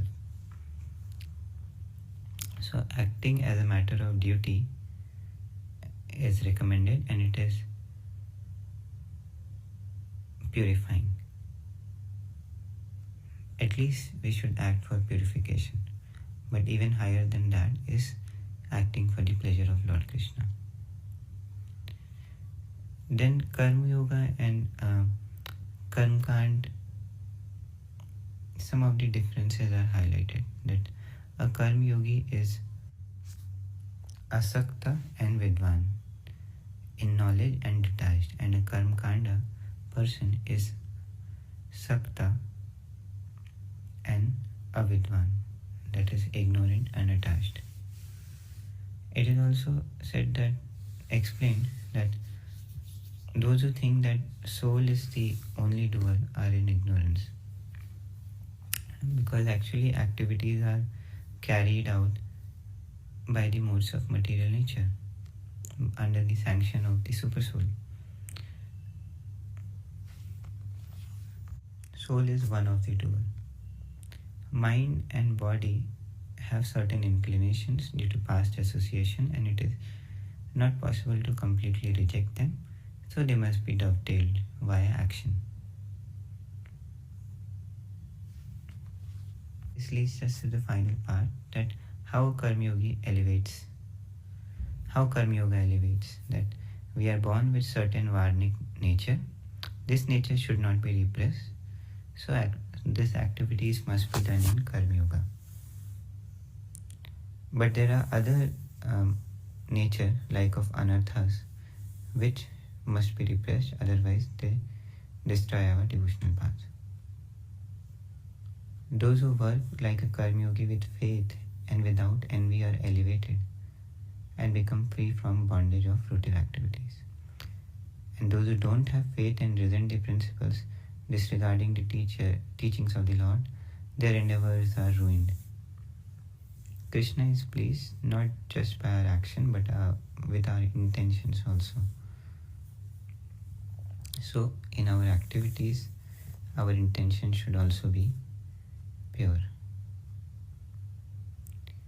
With this, I conclude my presentation. Please correct if there were any mistakes. Thank you. Hare Krishna.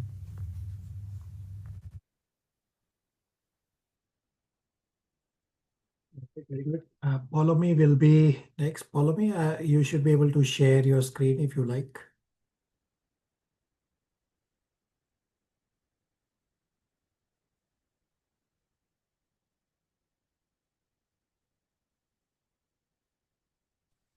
Yes, Polomi, Prabhuji, can you hear me? yeah, go ahead. You can hear and see your screen as well. Yes, thank you.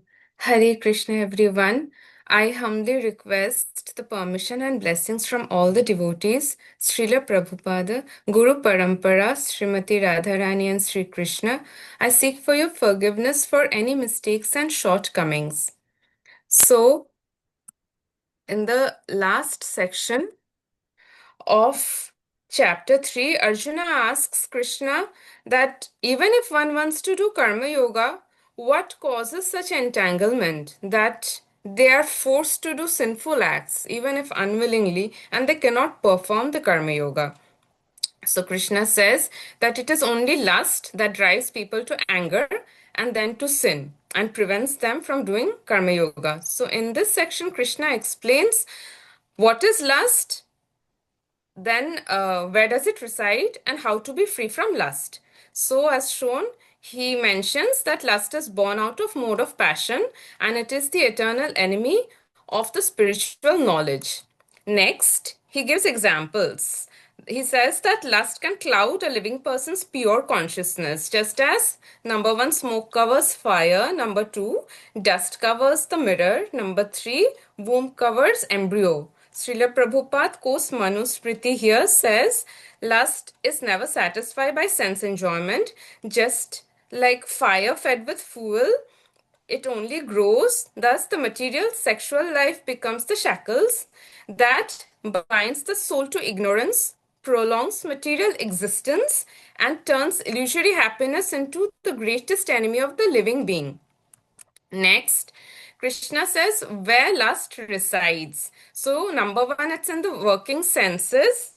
Number 2, the mind. And number 3, the intelligence. So, lusty intelligence influences the spirit soul to acquire a false ego and get addicted to material senses, mistaking the enjoyment as true happiness, which is temporary. And hence, Krishna advises Arjuna to regulate senses from the very beginning to curb lust and get real knowledge. So this knowledge is knowledge of spirit soul and not material body. Krishna says here the soul is transcendental to the material senses, mind and intelligence, because it's the eternal servitor of Krishna.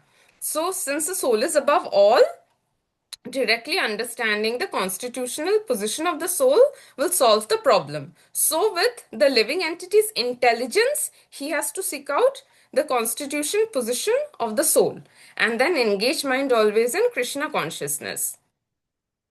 Next, Krishna answers how to conquer this lust. So he says, number one, begin with intelligence. Use this intelligence to acquire spiritual knowledge and then to regulate mind and senses. But this is not enough. After this regulation, step two is situate yourself in a spiritual platform. How? In the mode of transcendence, offer results of own prescribed duty to satisfy Krishna's senses and not own material senses. So, by these two steps, one can control and conquer lust, and then one will not give in to sinful acts. So, Krishna urges that Arjuna and any living entity must not abruptly give up on prescribed duty, rather, deliberately cultivate Krishna consciousness. And use the senses and mind while performing on prescribed duties.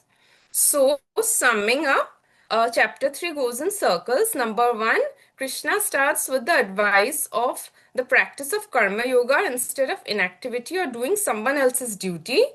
Number 2, if not qualified for karma yoga, then one can go down to karma kanda level and act in the world. Number 3, if one is overqualified for karma yoga, yes, one may do Gyan yoga, but still Krishna advises to come down to practice karma yoga to set an example to others in the world. And in the fourth section, Arjuna asks that will he be liberated if he follows karma yoga? Krishna says yes, if he can use his own intelligence to conquer lust that prevents one from performing karma yoga. Thus, chapter 3 leads to the conclusion that Arjuna should do his prescribed duty of a warrior, which is the duty to fight.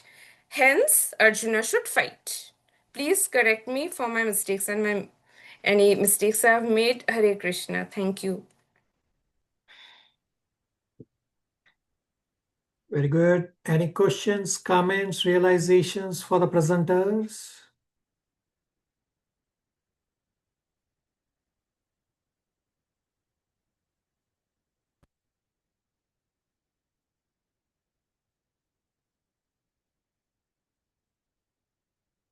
All right. In essence of time, I will also quickly summarize chapter 3, although Abhishek and Palami Prabhus have done a very good summary of chapter 3. So I will also share slides to follow for the discussion.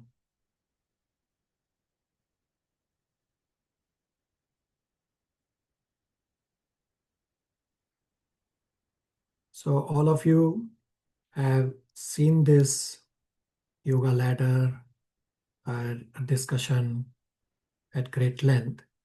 So chapter 3 is titled Karma Yoga, and chapter 3 goes in circles.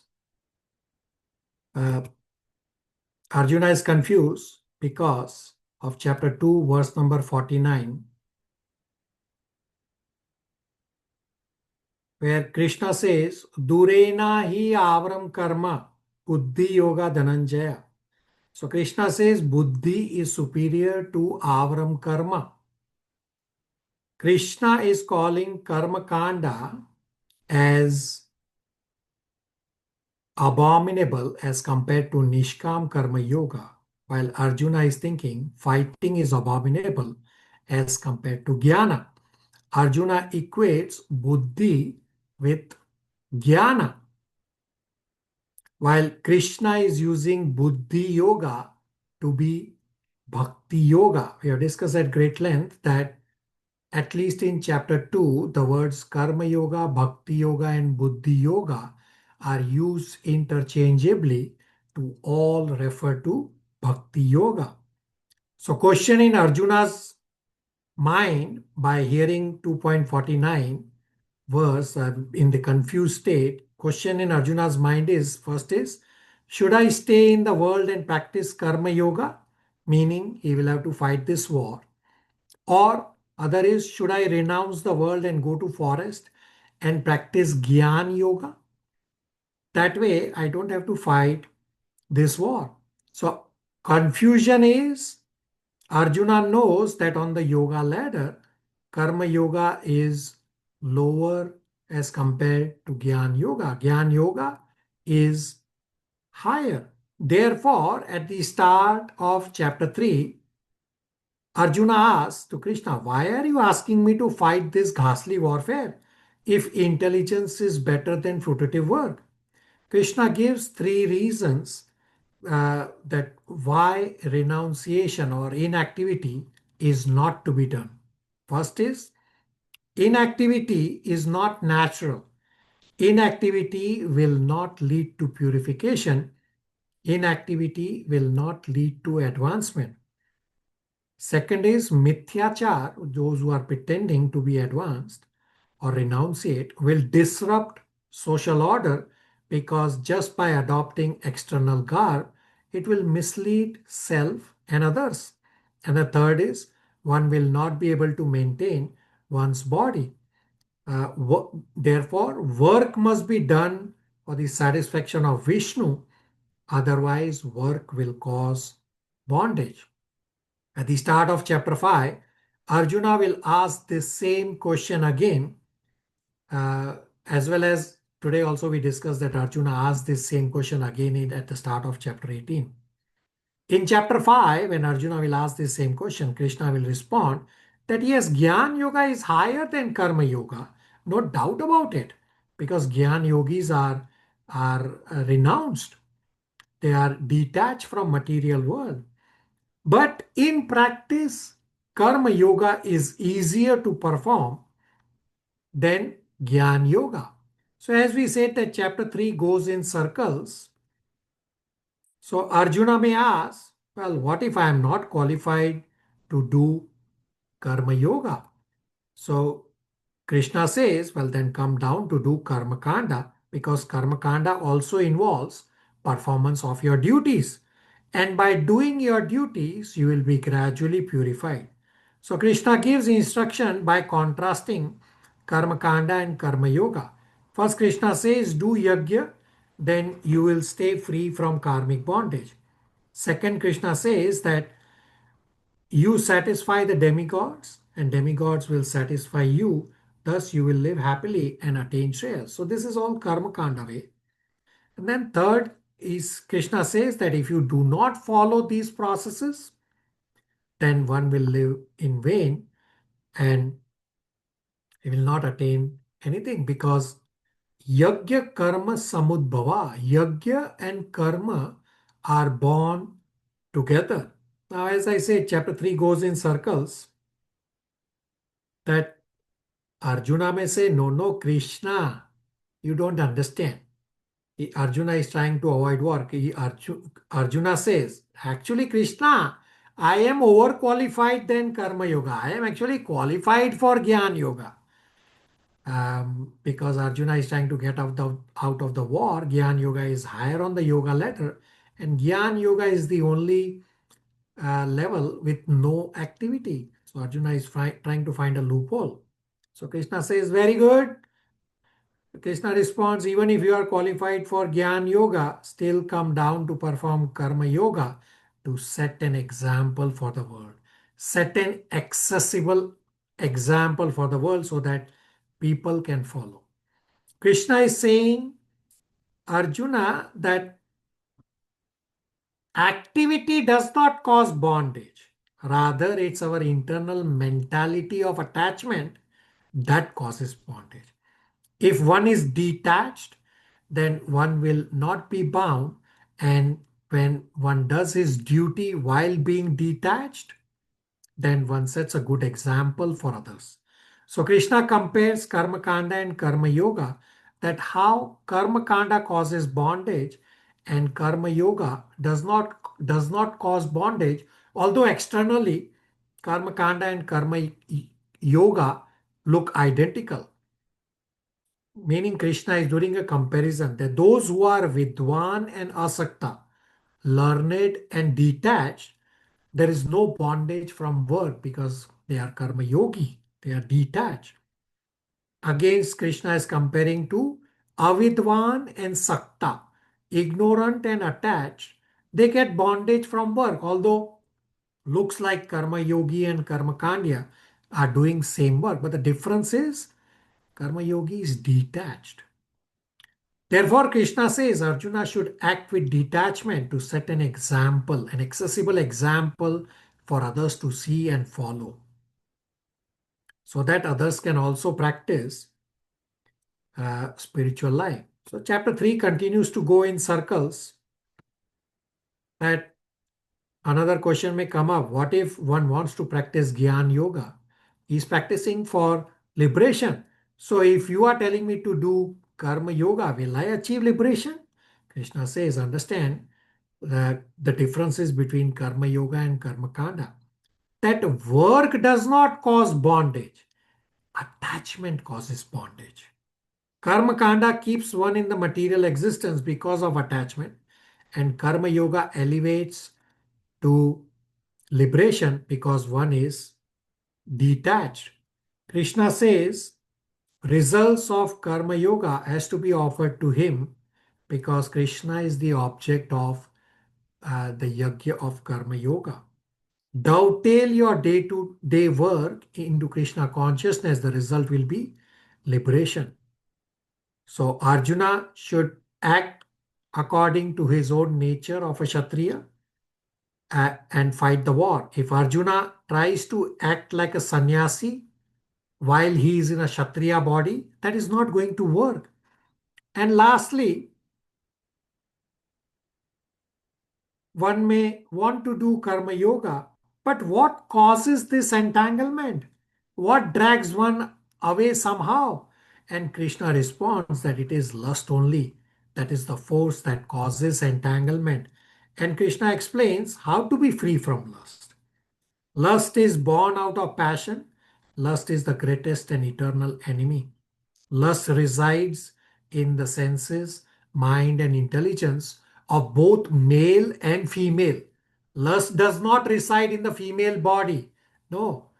Lust resides in the mind, the senses, and the intelligence of both the males and the females. So you cannot just blindly blame a female if there is inappropriate indulgence. No, both male and female are at fault. Both have lusty desires. So how do you conquer lust?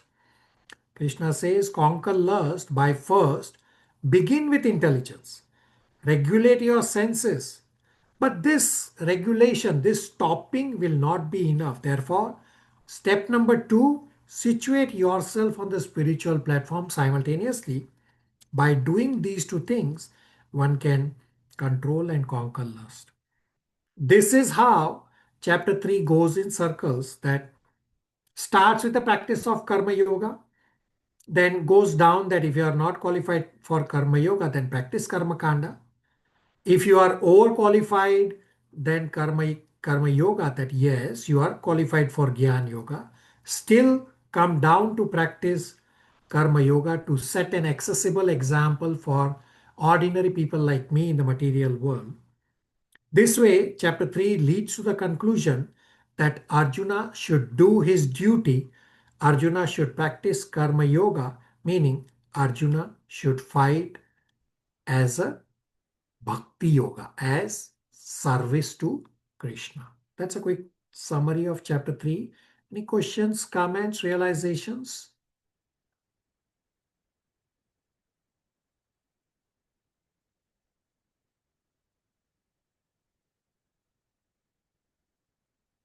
All right.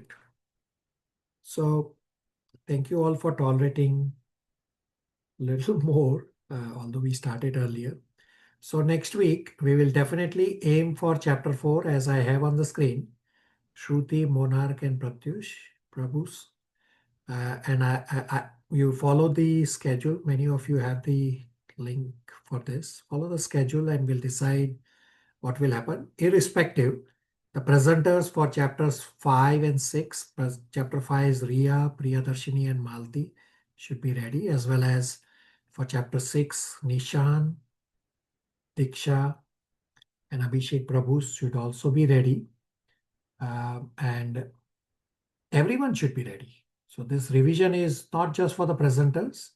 This revision is for everyone. I have given you revision recordings of the previous batch. You simply listen to the revision recordings and just Speak the same points in your own words. Hare Krishna, everybody. Will stop here. Hare Krishna, Prabhu. Hare Thank you. Krishna. Hare Krishna, Thank Prabhuji. you. Hare Krishna, Hare Prabhuji. Hare Krishna, Prabhuji. Thank you, Prabhuji. Hare Krishna. Hare Krishna, Prabhuji.